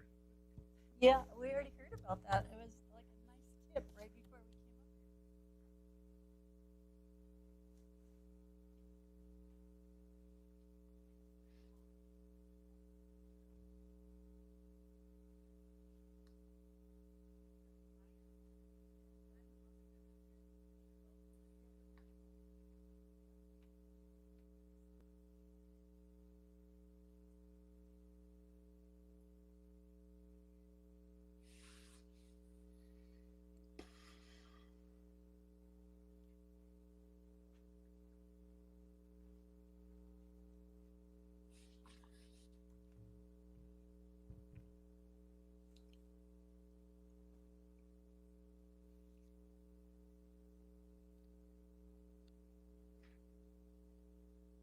Next, we have I, which is consideration of possible action, approval of a lease agreement between Churchill County Social Services, William N. Pennington Life Center, and Sandra Burrell for a beauty shop station for $400 per month for a term of July 1st, 2023 to June 30th, 2024. Good afternoon. For the record, again, Shannon Ernst, Churchill County Social Services. So within the William N. Pennington Life Center, there is the salon, and Miss Sandra has been there since it opened and provides discounted beauty services to the patrons there. So I'm asking today that you approve this lease to continue her there at $400 per month for the next fiscal year. Any questions from board or staff? Is this the only one, or do we have a second one? No, we only have one beautician there at this time. We need to do some upgrades to expand to have two. Any public comment? I'll entertain a motion. Move to approve the lease as presented and to authorize it to be executed. Do I have a second? Second. It's been moved and seconded. All those in favor? Aye. Aye. Aye. Motion approved. Thank you.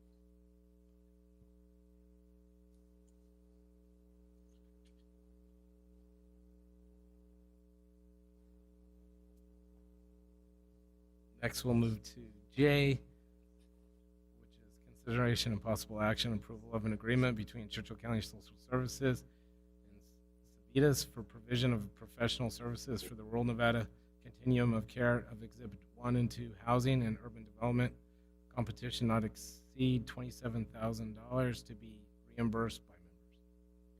Again, for the record, Shannon Ernst, Churchill County Social Services. Since 2002, Churchill County has been a member of the Rural Nevada Continuum of Care. This was a contract that was completed with Social Entrepreneurs, Inc. to allow for the coordination of not only the completion of the Exhibit 1 and 2 that we submit to HUD, but also to facilitate the ongoing monitoring through musical mics throughout the year. Social Entrepreneurs has decided not to renew their agreement with the Continuum of Care. In the past, Churchill County has acted as a pass-through where we receive the grant funds and the member contributions and then we pay the contract. So the Continuum of Care membership asked us to do this again. We have obtained funding from all the communities and a temporary contract with Savitas, I can't say it, for just to complete that Exhibit 1 and 2. When you look at the HUD process, usually it releases about May, June, July, and they give you 30 to 45 days. You have to have your public participation. The Exhibit 1 talks about all of the rural areas in Nevada, the homeless and the need. And then the Exhibit 2s are individual applications from our communities. Churchill County receives an average of $75,000 a year to support our homeless projects, which is our case management and our leases without in the community. So today I'm asking that we do enter into this agreement so that we can be prepared for the release of the HUD applications and complete that process as it comes forward. We will be coming back to you once we find an ongoing contractor to manage this process in the future. If there's any questions I can answer. Any questions from board or staff?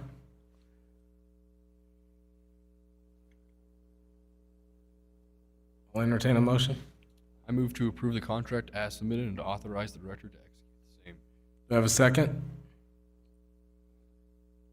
Second. Hold on, I'm going to hold on real quick. I forgot public comment. Any public comment? Go ahead, Buzz. I'll second. It's been moved and seconded. Those in favor? Aye. Motion approved. Aye.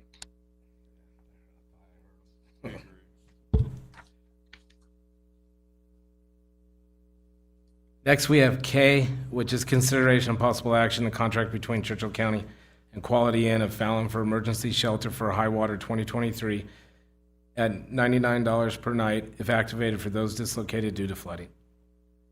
Again, for the record, Shannon Ertz, Churchill County Social Services.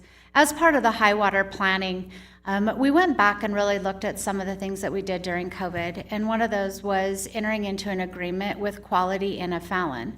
That agreement says if we activate this contract, we would pay $99 per night for a minimum of 3 nights per family that we place.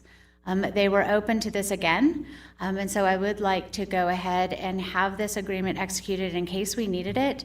They can provide up to 60 rooms, which would mean if we had 60 families that were dislocated due to flooding, we could put them there on a temporary basis until we found if there was a long-term need or if they could go return to their homes, rather than activating an overall shelter at one of the convention center or the 3C or something of that nature.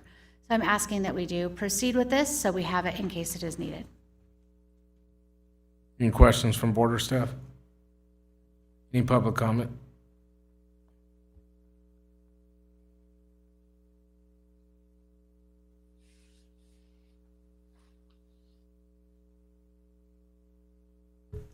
Hi, Jeff Nell. I'm for this. I'm a caretaker also with a friend, and my wife is taking medical appointments there in Carson City. We drive by the river. It's getting pretty full. It's spreading out there, so this is very practical. Go for it. Thank you.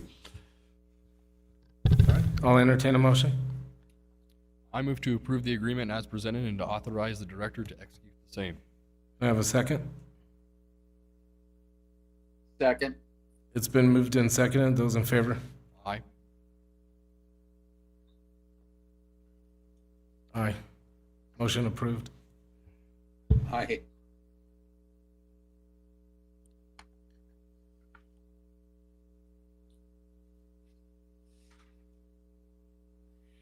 Next will be L, which is still Shannon.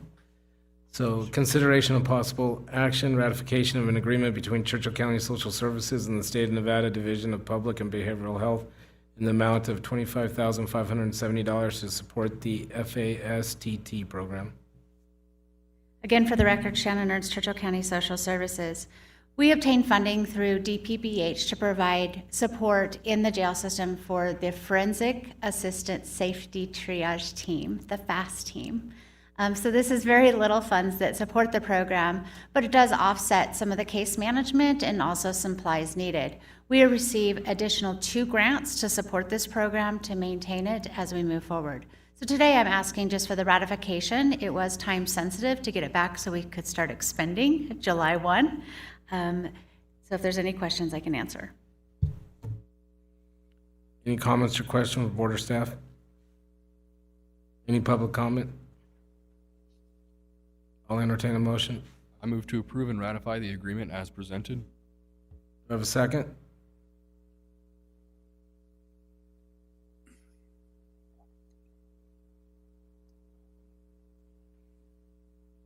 Second. Did you hear me? Got it. Thanks, Buzz. It's been moved and seconded. All those in favor? Aye. Aye. Thank you. Aye. Motion approved. Thank you. Thank you.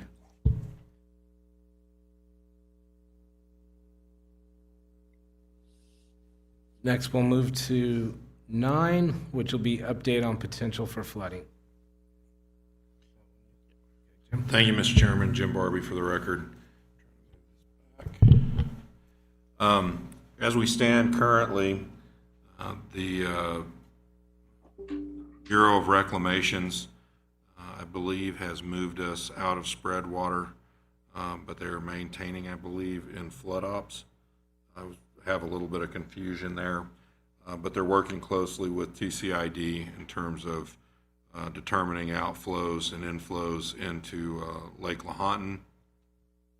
Currently, they're using the usage that's being done by the farmers, and then anything above usage is being utilized to fill the lake in an attempt to capture water as we move towards the end of the high flows that we've seen coming down the river. So they did see a drop specifically in the East Fork of the Carson River a day ago. So we're going to look and potentially see, and what they're forecasting is an additional drop off in the flow that's coming into Fort Churchill on the 24th. At that point, we'll continue to watch. We still have somewhere around a little over 200,000 acre feet of water that's up on the mountain in the form of snow. Per the last LIDAR flight, which I believe was last week, so it started to run together. So we appear to be in pretty good shape. There is still potential as we get closer to the end of the season that we may have to open up the weir at some level to displace anywhere from, I've heard, 30,000 acre feet to 60,000 acre feet as they come up on the boards and try to balance out the outflow in the dam with the inflow on the Carson River and reaching that maximum fill level on Lake Lahontan. So we'll keep an eye on that moving forward, and then we may be potentially moving towards removing ourselves from emergency declaration. We have got the totals on the reimbursement amount of the cost that the county's put out in terms of construction of the new weir and the new berm. That comes in around, in our flood operations, around $4.6 million that has been expended in creating those structures. The high point, I think, is that with the completion of the additional weir, we're now able, basically, in really general math, to outflow 2,500 CFS out of the V-line, out of the weirs, if necessary, with an additional 1,000 CFS in the river, which creates a total of 3,500 CFS flow out of the system without impeding any of the citizenry or relying on the farmers to put water on their fields to push water through the system. So effectively, we've created a balance. That's the max that the dam can put out at any given moment. So we've created a max efficiency from this point moving forward in the life of the system and the life of the dam. So there's no potential in the future under any circumstance of having to increase the weir or expand the weir. We've basically created a situation where we have peak efficiency between the system's output and the dam itself. Now we will really be focused heavily on working with BOR to get reimbursed for what is now a Bureau of Reclamation structure that is utilized under the operations guidance with TCID, including both the weir structure itself, the additional weir structure, and the elevation increase that we'd put on the berm down at the Carson Lake. So Best case scenario, we get full reimbursement. I think that's going to be a bit of a dance. I don't think it's stepping out of place or putting anything on the record that the Bureau of Rec isn't acknowledging. So we'll be working on a cover letter that will go with that invoice tomorrow and Friday, and hopefully have that to our federal partners by the end of the week. But in the future, we may go into flood ops again in a situation like this, but there won't be quite the dramatic actions required. It'll be a matter of planning in terms of how we deal with things that we cannot control, but the controls relative to the outflow systems are going to be maxed out, and it'll be management by Bureau of Rec under flood ops moving forward. Any questions? Jim, did they mention if when they do open the weir again, is that going to be spread water back on, or are they going to leave spread water done for the year? I think that if they do that, they would have to go back into to spread water again, but I'm not for 100% sure. Anything else from board or staff? So, any letters that anyone wants to review? So next, we'll move to 11, old business.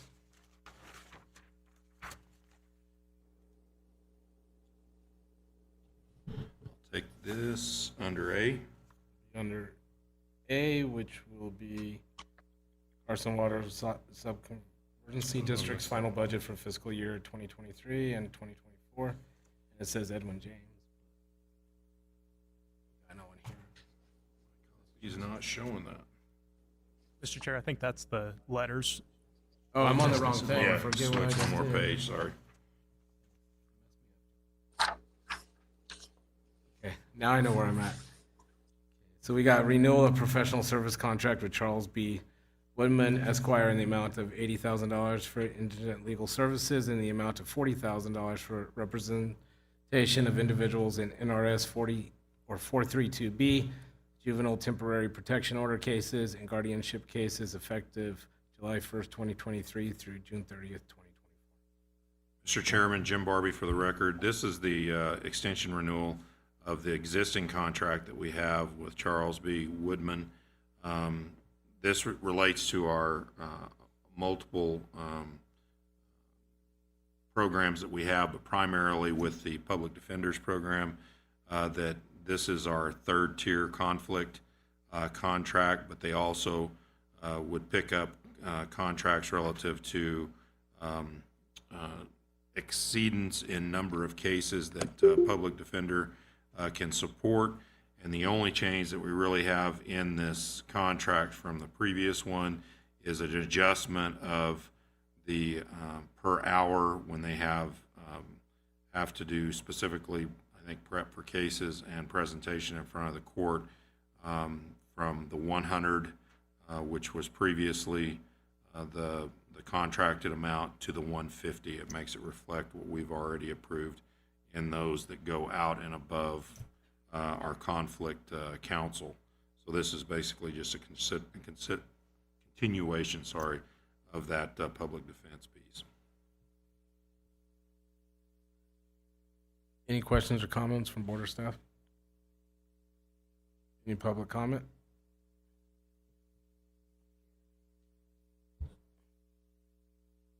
Buzz has dropped off of the call, so he's not there. Yeah, I entertain a motion. Mr. Chair, I move to renew professional service contracts with Charles B. Woodman Esquire in the amount of $80,000 for indigent legal service and in the amount of $40,000 for representation of individuals in NRS 432B juvenile temporary protection order cases and guardianship cases through June 30th, 2024. Second it. Those in favor? Aye. Motion is approved.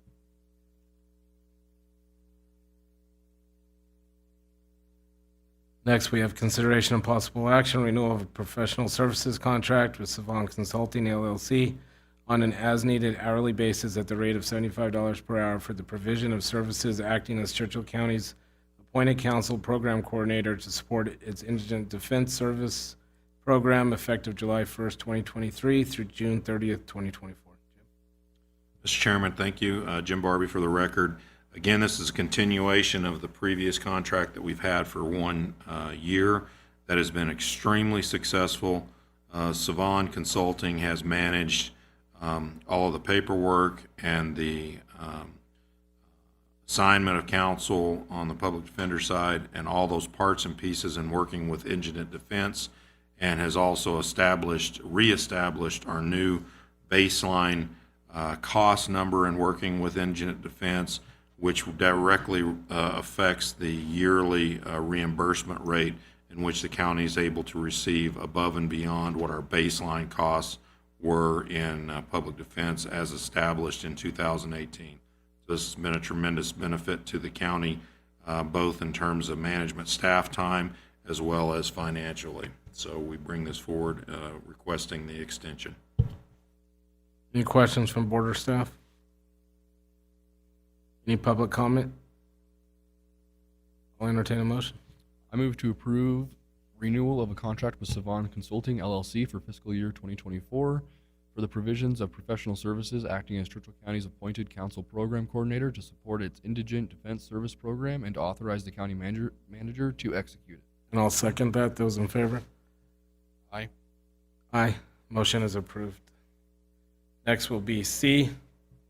Again, Jim Barbie for the record, Mr. Chairman. Again, we bring this forward with an extension. This example would be a 2-year extension in the Cassidy and Associates contract. This is the organization that we've worked with in terms of setting up and helping push through the county's priorities relative to the naval expansion as well as earmarks. This is a contract that has brought greater than revenues into the county, reflective of the cost that we've actually had to expend on this contract. They've been great to work with. They also, beyond the Navy and beyond the earmarks, help set up our meetings when we attend meetings back in Washington, D.C. with our congressional folks, and are also working directly and helping us work with BOR in terms of getting a reimbursement on the investment that we made this spring relative to high water. So we bring this forward requesting your approval for extension. Any questions from board or staff? Any public comment? I'll entertain a motion. Move to approve the contract renewal with Cassidy and Associates for the period of July 1st, 2023 through June 30th, 2025. I'll second that. Those in favor? Aye. Aye. Motion is approved. Next will be D. Jim again.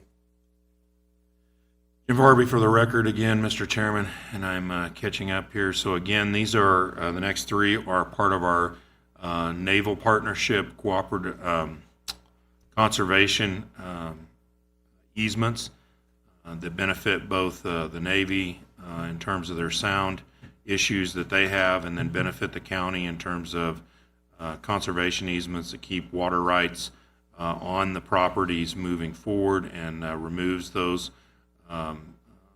development rights, which ensures our aquifer.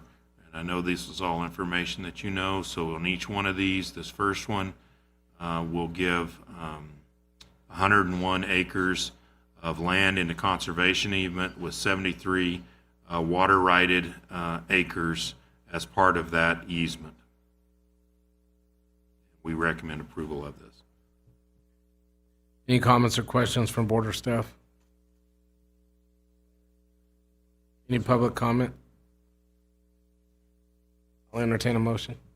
I move to approve the purchase contract for conservation easement and 125 transferable development rights from the sending site, assessor parcel number 006-111-29 and 006-111-37. Second it. Those in favor? Aye. Aye. Motion is approved. On the second conservation easement request under E, this will create 195 transferable development rights and is effective of 211 acres, 89.81 water rights being included in this easement request. Thank you. Any questions from board or staff? Any public comment? I'll entertain a motion. We got to table this one for now because I'm related to one of the applicants. Oh, okay. We're going to try to get Buzz back on to do it. Okay, we'll put this one on hold, and maybe he'll come back on before the end of the day. So, Jim, if you want to move to F.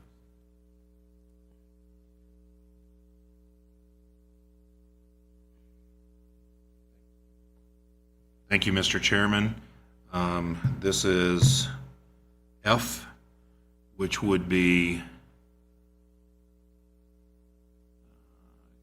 creating a 228 transferable development rights with this conservation easement reflective of 163 acres with 146.41 water rights being included in this conservation easement, again, that benefits both the county and the Navy. Any questions from board or staff? Any public comment? I'll entertain a motion on this. I move to approve purchase of a conservation easement and 228 transferable development rights from the approved sending site, assessor parcel number 006-092-05. I'll second that. Those in favor? Aye. Aye. Motion is approved. Next, we'll move to new business. And A, this will be Joe for update on the 2023 Nevada legislature. All right, thank you, Mr. Commissioner. We have finished the 2023 Nevada legislature. It ended on June 5th of 2023. It's been somewhat exciting as far as the vetoes go. A new record this year, 75 bills have been vetoed. The last day for that was on Friday, so hopefully we can get rid of some of that echo. That's way better. So at this point in time, the deadline for vetoes was last Friday. Myself and my colleague Jeff are going through all of the bills to see which ones ended up vetoed. The official website has not been updated to bills that were vetoed on Friday, at least as of yesterday. I checked some today and they were getting there. And so there's only the unofficial word that's available online, but the bills that have been signed generally fall into a number of categories. There's been a number of bills related to child mental health and facility maintenance, specifically related to some abuses that happened down in Las Vegas. And so there's going to be much stricter rules on how those facilities are going to be managed, which could impact our JPO facility as a detention facility for children. There have been a number of firearms bills that were passed. At this point in time, all of them have been vetoed. Those would have been things like the 21-year-old age limit on owning a firearm. And so there is still some time for the legislature to override those, but it is unlikely, based on the makeup of the legislature, for those to be overridden. In addition, some that are related to the county, SB 20 was a bill that was going to allow Board of County Commissioners to appoint a replacement if there was a vacancy, such as what happened with Assemblyman Koenig. That bill was vetoed by the governor, and so it is going to stay as what we had gone through the process, where the governor essentially has complete control over that process. I would like to, identify some of the major bills that aren't specifically county related, but there was a special session just a day after the session ended to address funding for the A's stadium and bringing the A's to Las Vegas. That did pass out of the legislature in a special session. The fiscal impacts of that will be, I think, probably fairly large. It is what it is. The film tax credit was another large fiscal item, and that item did die. That was SB 496. There was some discussion of a special session to address that bill as well, but to my knowledge, it has not happened and is not intended to happen. Some other things that have affected the county in, I guess, a more positive way. AB 518 passed. It has not been signed yet, but we shall see. That bill was an effort to address the weekend court process that was what I guess required as of the last legislative session. This bill set into statute the compensation formula that Mr. Barbie discussed earlier and how it was calculated, where all of the indigent defense costs after 2018 were going to be a set amount, and then it would increase with inflation, but the new requirements of DIDS wouldn't impact the county. That did pass. The number that Ms. Savon had calculated was included and put into the statute. And so that is generally good news. There was an additional amendment to that bill that provided some funding for weekend work for the public defenders, the district attorneys, and the judicial staff at $450 per day. Unfortunately, we weren't able to get Churchill County added as a 2-day-a-week court program, and that's something that may have to be addressed in the next legislative session. Joe, quick question. If they are not signed but not vetoed, and at this stage, then they move forward and become law, correct? That is correct. So there is no pocket veto for the governor. Anything that is passed but does not get signed is still passed. I have waiting signature just because the website that I've been using, the official Nevada legislature website, did not have some of the bills that I knew were vetoed marked as vetoed yet. And so I didn't want to tell folks for sure that it was passed when it might not have been. But the vast majority of these bills that you see as waiting signature will just become law by nature of the fact that they passed and were not vetoed. But he has 10 days from the end of session to sign them, right? Correct. He has 10 days from the end of the session to veto, not including Sundays, and so his time would have elapsed on last Friday.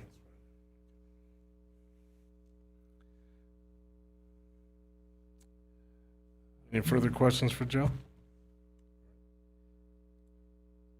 Next, we'll move to B, which will be consideration of possible action approval of personal changes approved in the fiscal year FY 23-24 budget.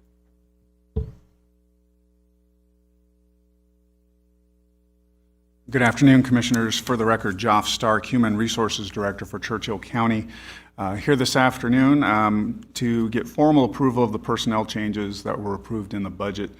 We've done this over the last several years, that while these positions have already been approved through the budget process, we like to formally have them approved at a meeting so that it's clear to everyone which positions were approved, and so we can move forward into the new fiscal year.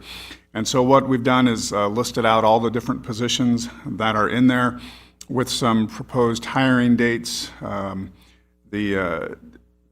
Some of these I've asked to kind of trickle in a little bit as opposed to having them all start on July 10th, which could be a little bit of a challenge for our department to get those all filled by then. And so we've got some different effective dates in there.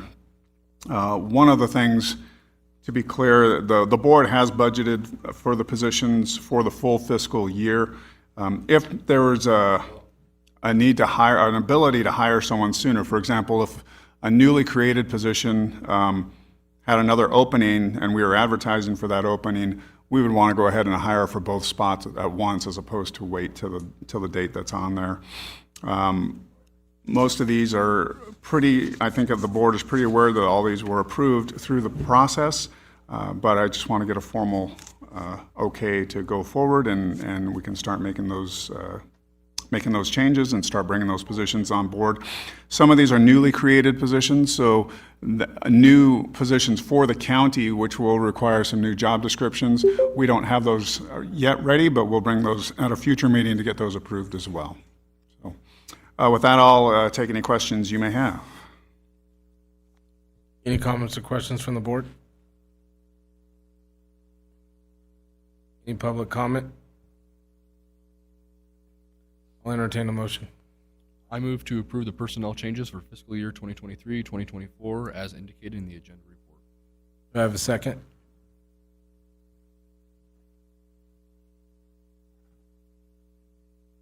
I'll second it. Those in favor? Aye. Second. Aye. Motion is approved. Aye.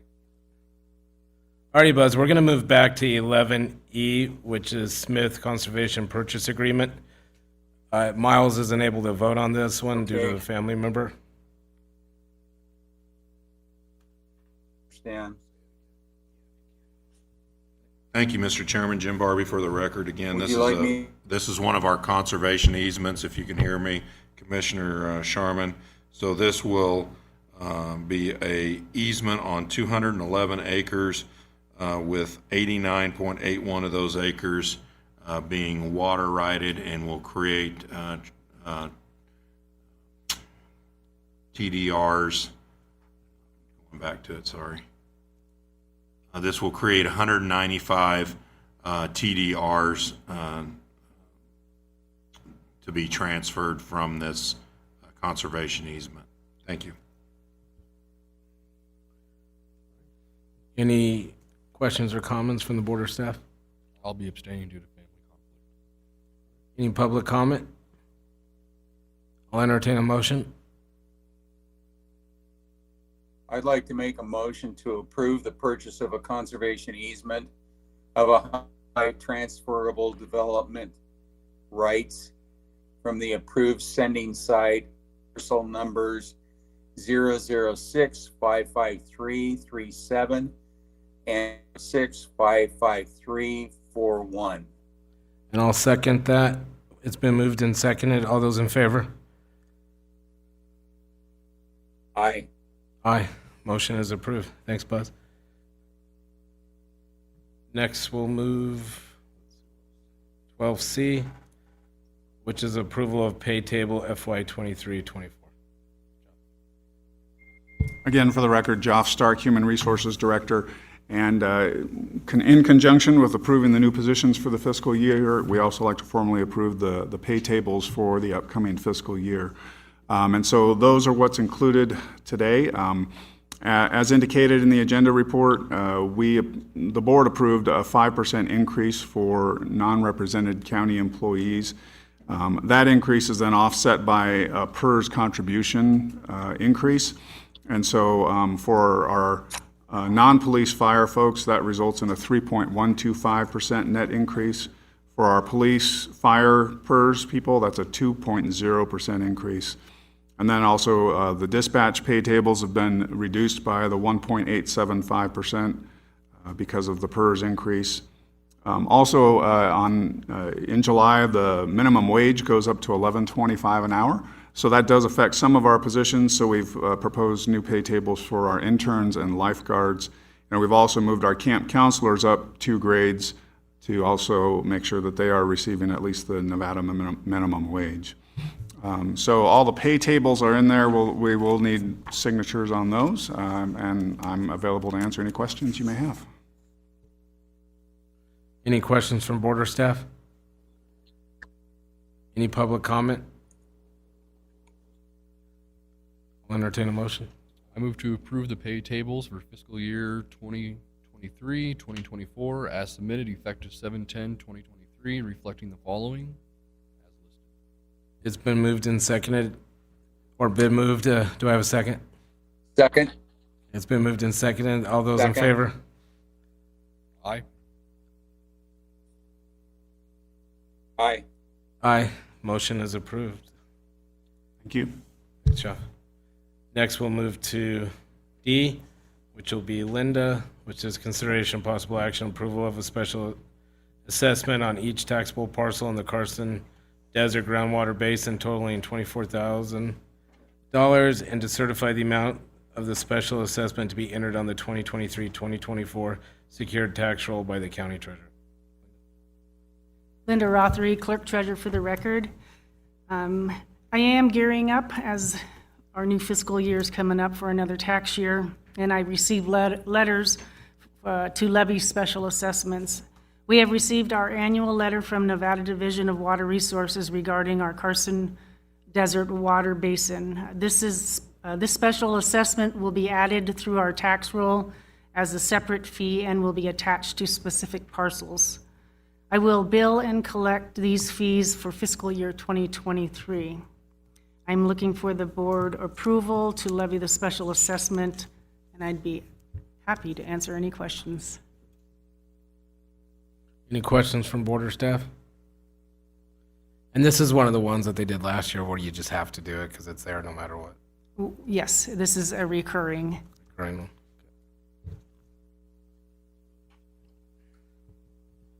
Any public comment? I'll entertain a motion. I move to levy a special assessment of approximately $2.07 on each taxable water user in the Carson Desert groundwater basin totaling $24,000, and to certify the amounts for the special assessment to be entered on the 2023-2024 secured tax roll by the county treasurer. It's been moved. Do I have a second? Second. It's been moved and seconded. All those in favor? Aye. Aye.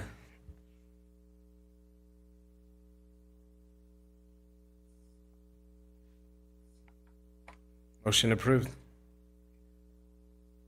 Linda, E, it'll be approval of a hear me? special assessment. Oh, we got you, Buzz. On each permitted water right holder in the Lovelock Valley groundwater basin. This, as the previous one, is another letter that we received from the Nevada Division of Water Resources to levy special assessments, and this one is covering Lovelock Valley, Dixie Valley groundwater basins, and Brady Hot Springs area. And then obviously I'll be doing the same thing with this one, and it will go on the tax roll separately as a fee, and then I will bill and collect for fiscal year 23-24 as well. I am looking for board approval, and if you have any questions. Any questions from board or staff? Any public comment? I'll entertain a motion.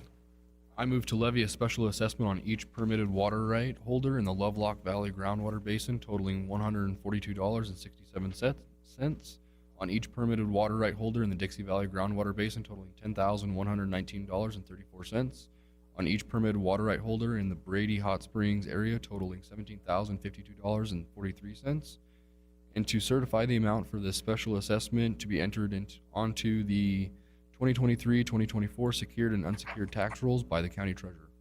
It's been moved. Do I have a second? Second. It's been moved in second. All those in favor? Aye. Aye. Aye. Motion approved.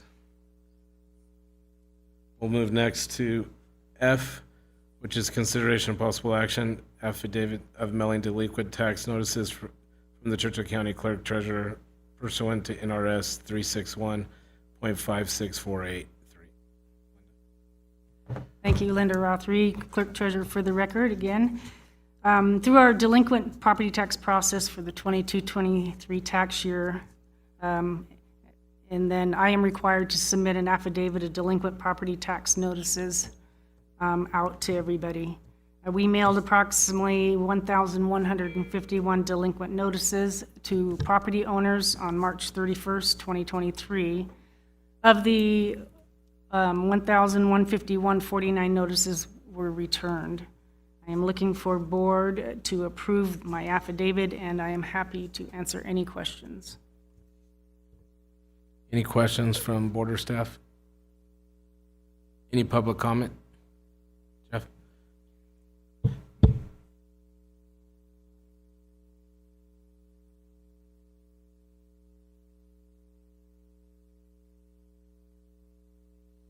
I have Jeff Nell. In reflection of this category is a consideration of delinquency due to the fact that the inflation, the economy, and so forth.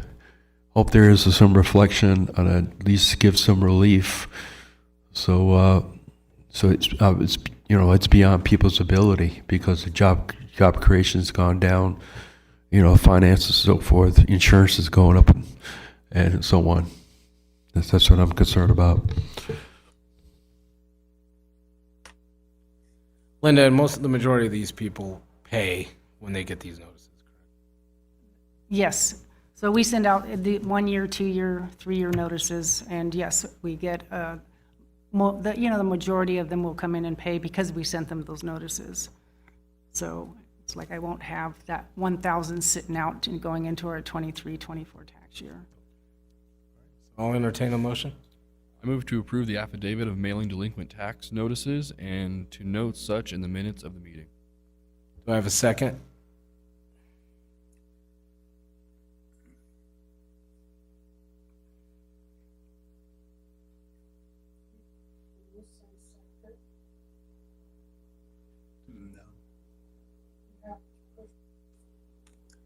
Second.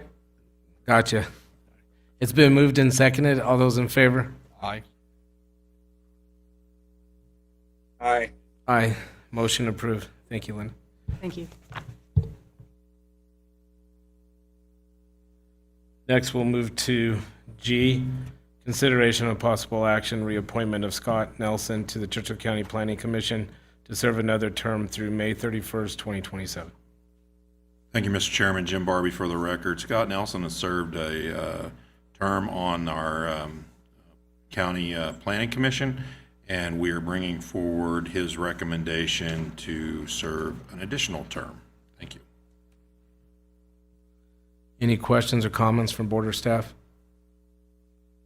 Any public comment? I'll entertain a motion. To reappoint Scott Nelson to the Planning Commission to fill another 4-year term through May 31st, 2027. It's been moved. Do I have a second? Second. It's been moved and seconded. All those in favor? Aye. Aye. Aye. Motion approved. Next is H, consideration and possible action, adoption of Resolution 19-2023, requesting the transfer of conflict criminal case to the Attorney General's office. Thank you, Joe Sanford for the record. We received case number 22I000123 at the District Attorney's Office. In reviewing the case, we determined that this case would have a conflict of interest with our office, and so we've requested the Attorney General's office to prosecute the matter. NRS 228-130 requires that in order to reimburse the Attorney General's office for any special expenses they may have, we have to have a resolution of this board allowing that transfer. Any comments or questions from board or staff? Any public comment?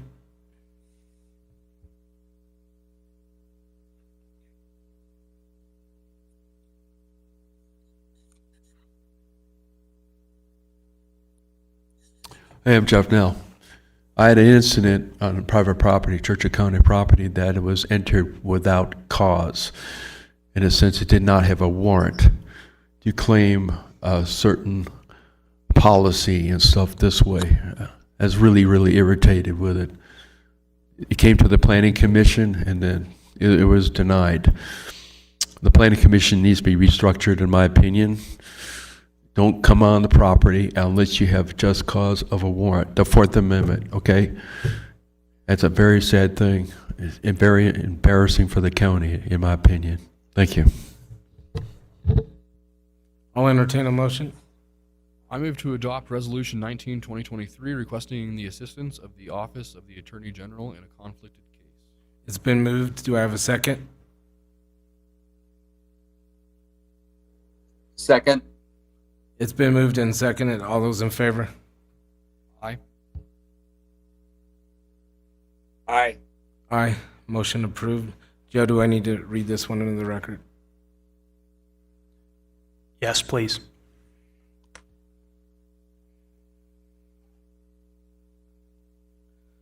Resolution 19-23, a resolution by the Churchill County Board of Commissioners joining with the District Attorney in requesting the assistance of the Office of the Attorney General in a conflict case.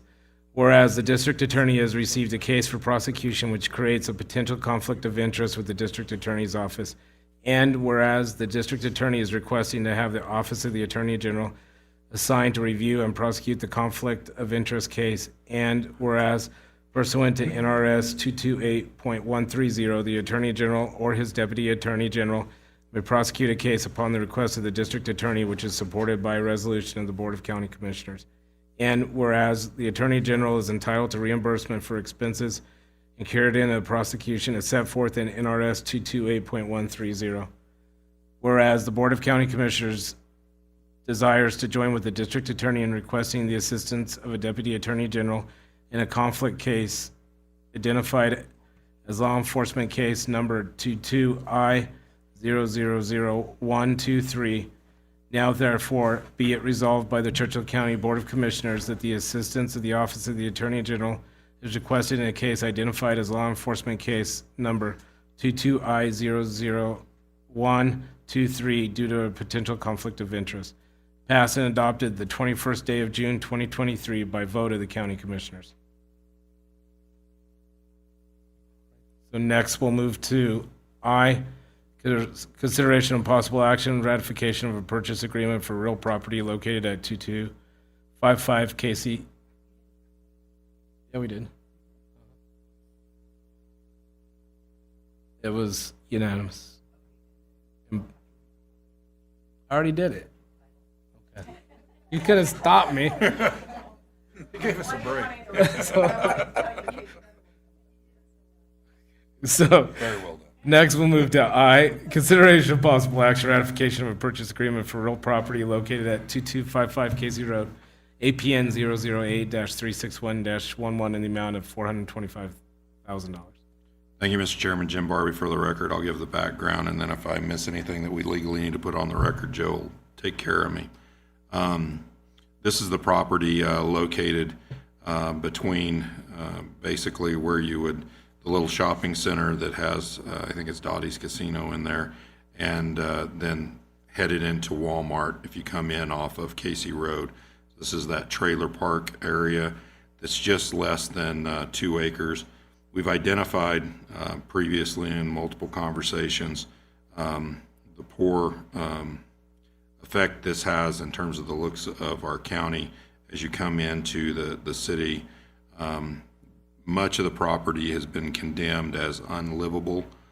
So when the property came on the market, we wanted to ensure that it did not do another round of someone buying it with aspirations to fix up the trailer park and then start marketing it again. And so we bring this forward as a request that you approve our offer. Our offer obviously was contingent on approval of the commission for $425,000 as is, recognizing that we will have cleanup costs if which our offer has been accepted. So this approval would be the last thing we need to move forward with the purchase. That we're buying it as is, and we will be responsible for the cleanup costs. And I think there's like a 3-week closing request on this property as well. But we see potential to be able to clean up the property, grade it off, and then cap the water and sewer that comes into the property, which is county utilities, and then hopefully be able to turn around and market it for some economic development opportunities in that location versus trailers coming back into that location and create a nice entry and gateway into our community. So we request that you approve this request. I will just add that this property has had a number of code compliance issues. Its status as a mobile home park has actually been revoked for non-conforming use, and because it was condemned for such a long period of time with no use, those mobile homes are not allowed to come back as mobile homes, which has been complicating the fact that it's difficult for this property to move, and it is unlikely to get better anytime soon. I have had contact with Tom Riggins, who has done all of the appraisals for the county, as he's the only person on our list to do appraisals. He understands that it's a very short time frame in our closing, which is supposed to be July 14th to get this done. We're still working on whether he'll actually be able to do it, but he did believe he'd be able to at least work with us on getting something done. Other than that, the property is as is, but we have required that the owner of the property disclose any of its known defects to us so that we aren't hit by any surprises. We do understand there will be some cleanup costs associated with the property, but we don't want to have any major surprises. Any comments or questions from board or staff? Just out of curiosity, Jim, you said that's city utilities right now? No, sir. To clarify, that is county utilities that property is on. Okay, thank you. And Joe, mobile home parks or trailer parks are regulated by the state, Yes. and they're the mobile ones home- that condemn that property, correct? Yes, the actual mobile homes are done by the state, and the property itself is done by the county. It's kind of a weird, But they condemned them. but they condemned, I think, 11 of the mobile homes in the property and the home. There's a number of RVs on the property, at least 2 of which I think are occupied, so there will be some work to be done to relocate those folks as well, but And Shannon would work on that, correct? we would work I've with already Shannon for reached that, out to yes. Shannon. She will assist us in trying to find alternative housing for the folks that are in those, because it is, it's tough housing. Any public comment? I'll entertain a motion. I move to ratify the purchase agreement for real property located at 2255 Casey Road, APN 008-361-11 in the amount of $425,000. It's been moved. Do I have a second? Commissioners, could I ask that you, because our offer has That's now a been second. accepted, can I ask that you add that Jim Barbie be allowed to sign any documentations needed to close the property in accordance with this agreement? Buzz, we're going to add to the Second. motion. Okay. I move to ratify the purchase agreement for real property located at 2255 Casey Road, APN 008-361-11 in the amount of $425,000 and to authorize the county manager to execute the deal. Buzz, can I get a second? Second. It's been moved and seconded. Those in favor? Yes. Aye. Aye. It's been moved. Aye. It's been approved. Thank you. Next, we move to J, which will be Sherry. Consideration possible action. Adoption of Resolution 18-2023, which seeks to increase the petty cash funds for Justice Court by $500 to a total of $1,000. Thank you.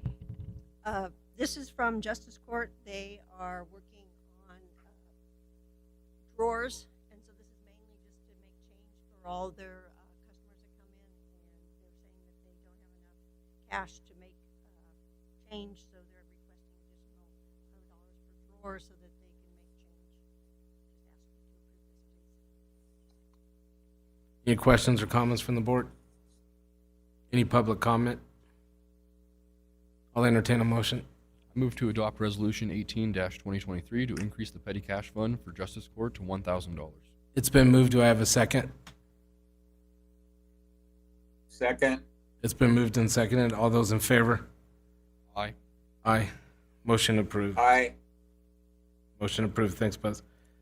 Next, we'll move to K, which will be Sherry again for consideration possible action, adoption of Resolution 20-2023, which seeks to augment the fiscal year 2022-23 budget in accordance with the Nevada revised statutes.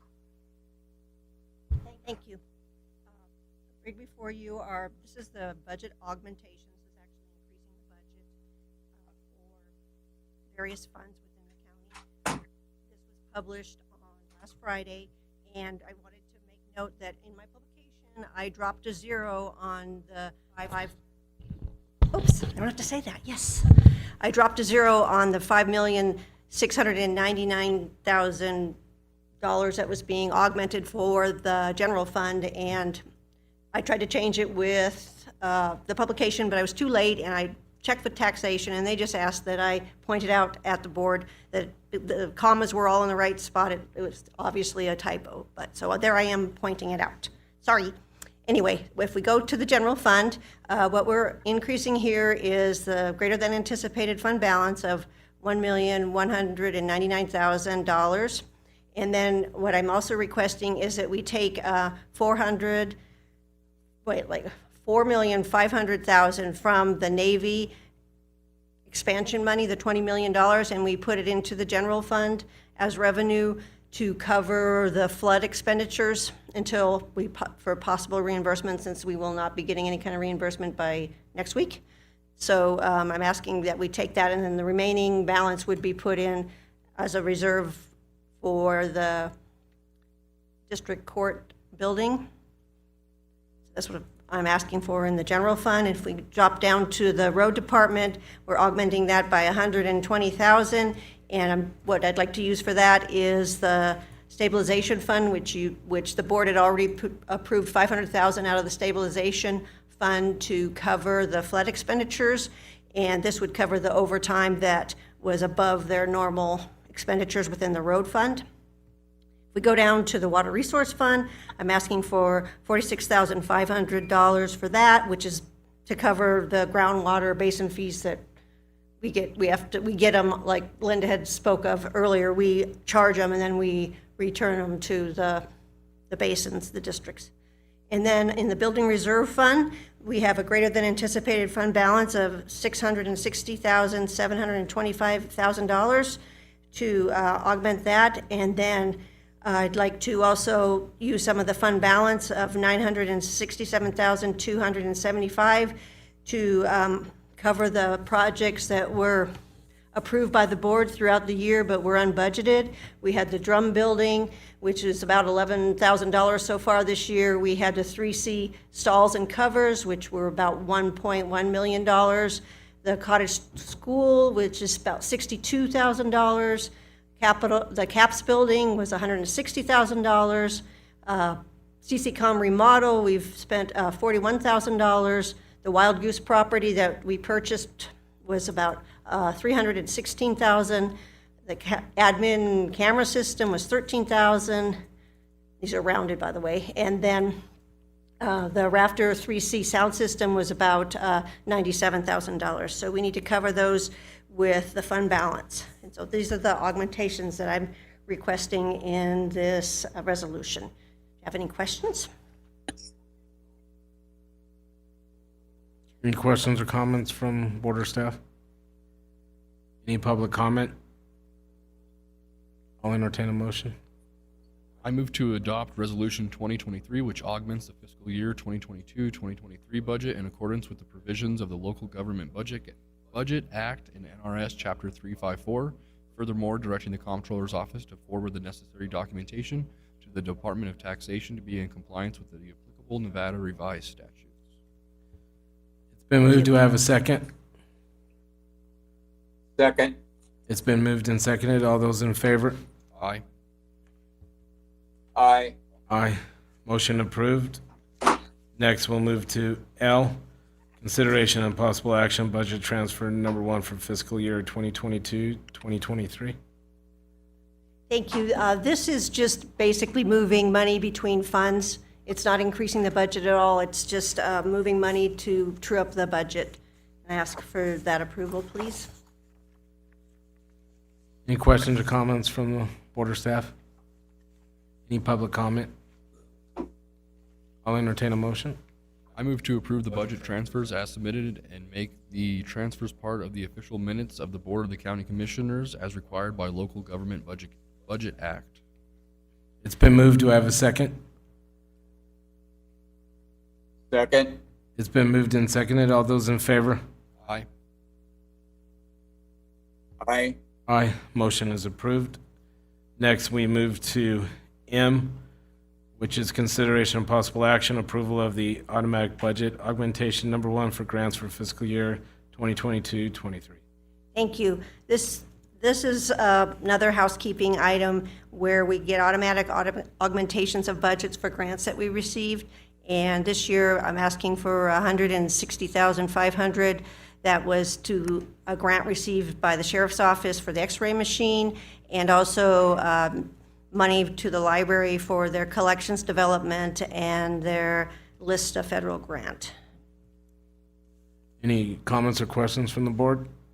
Any public comment? I'll entertain a motion. Move to approve and note in the minutes the automatic augmentation for grants received by Churchill County for fiscal year ending June 30th, 2023. We have a motion. Do we have a second? Second? It's been moved and seconded. All those in favor? Aye. Aye. Aye. Motion is improved. Next is N, consideration of possible action, approval of the fiscal year end monetary transfers for the fiscal year ending June 30th, 2023. Thank you. These are the transfers between funds. We need to put budget there. The first transfer is $8,302,505,000. It's being transferred from the general fund to the capital project fund. These are the COVID grant funds that were previously approved by this board to be put towards the district court building. And the next line item would have been the stabilization fund, where the board approved $500,000 to help with flood emergency. We're putting $380,000 into the general fund, and as I stated before, the $120,000 for the road fund. The next line item is the Rafter 3C project is completed. The total cost for that was $13,718,315.89, of which we had proceeds, loan proceeds of $9,068,000, and the city of Fallon gave us $1 million. We transferred sales proceeds from fairgrounds of $127,521.04, and then we had a COVID funds balance of $2,765,188,032. That left an unfunded balance of $757,606.53. And what I'm requesting here is that to true up the general fund, I'd like to transfer that from the building reserve fund into the general fund. That's all I have for transfers. Any comments or questions from board or staff? Any public comment? I'll entertain a motion. I move to approve the fiscal year ending monetary transfer per the comptroller's recommendation. It's been moved. Do I have a second? Second? It's been moved and seconded. All those in favor? Aye. Aye. Aye. Motion approved. Next, we move to 13, consent agenda. Is there anything anyone wants to pull out?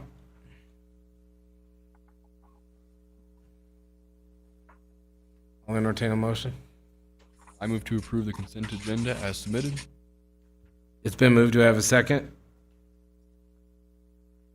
Second? It's been moved and seconded. All those in favor? Aye. Aye. Aye. Motion is approved. Next is 14. It's a closed personal session pursuant to NRS 288.220. And we need a motion to close session. I'll entertain a motion. I move to close session pursuant to NRS 288.220. It's been moved. Do I have a second? Second? It's been moved and seconded. All those in favor? Aye. Aye. Aye. So now we'll move to closed session with Joff, and Pam has to get set up here. So hold on, Buzz. She's going to get set up.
All right, so we'll move next to 15, consider any future agenda items.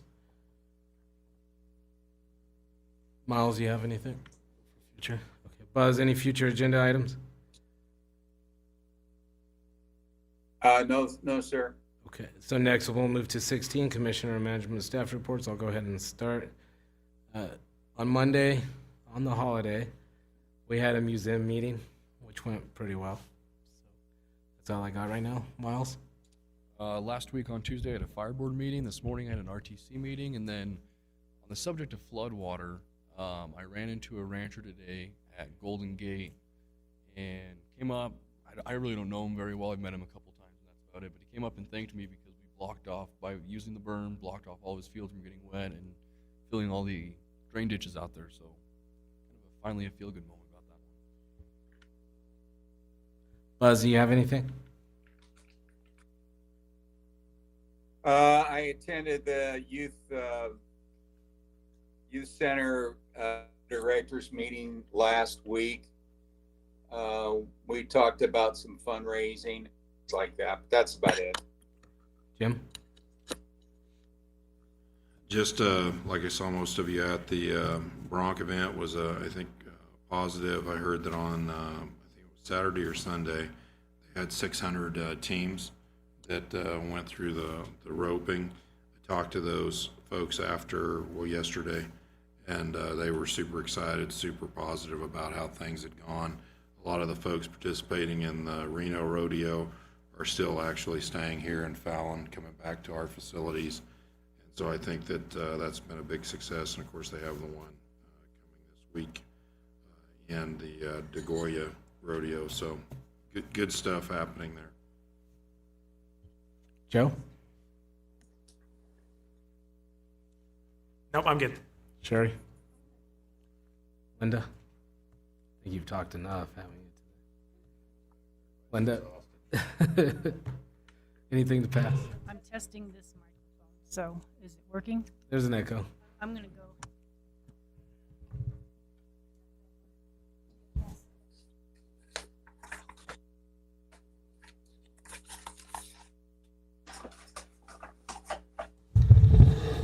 I want to thank you for your patience.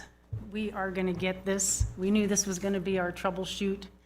And yes, working with the sound system was our biggest goal to get done. So now that we know how we're going to set everything. And I know the TV's amazing. Yeah, that worked out great today. I was able to look at it and see the map. Around, so. Yeah, I knew that was going to, the minute Gary got it up, I just looked at it, I go, that is impressive. I think it'll work out great. So we'll keep working on the chambers and we'll get it. It's already better from earlier to now. Yeah, top shape. And yeah, if every time you touch the microphone, you hit it, you turn it off. So other than that, everything in my office, we're busy as going into our new tax year. And then we're doing fiscal year end. That's going to be crazy for the next 2 months. So just busy. So we'll move to claims, payroll, and transmittals, and we'll finish with our last set of public comment, noting no public. So meeting's adjourned.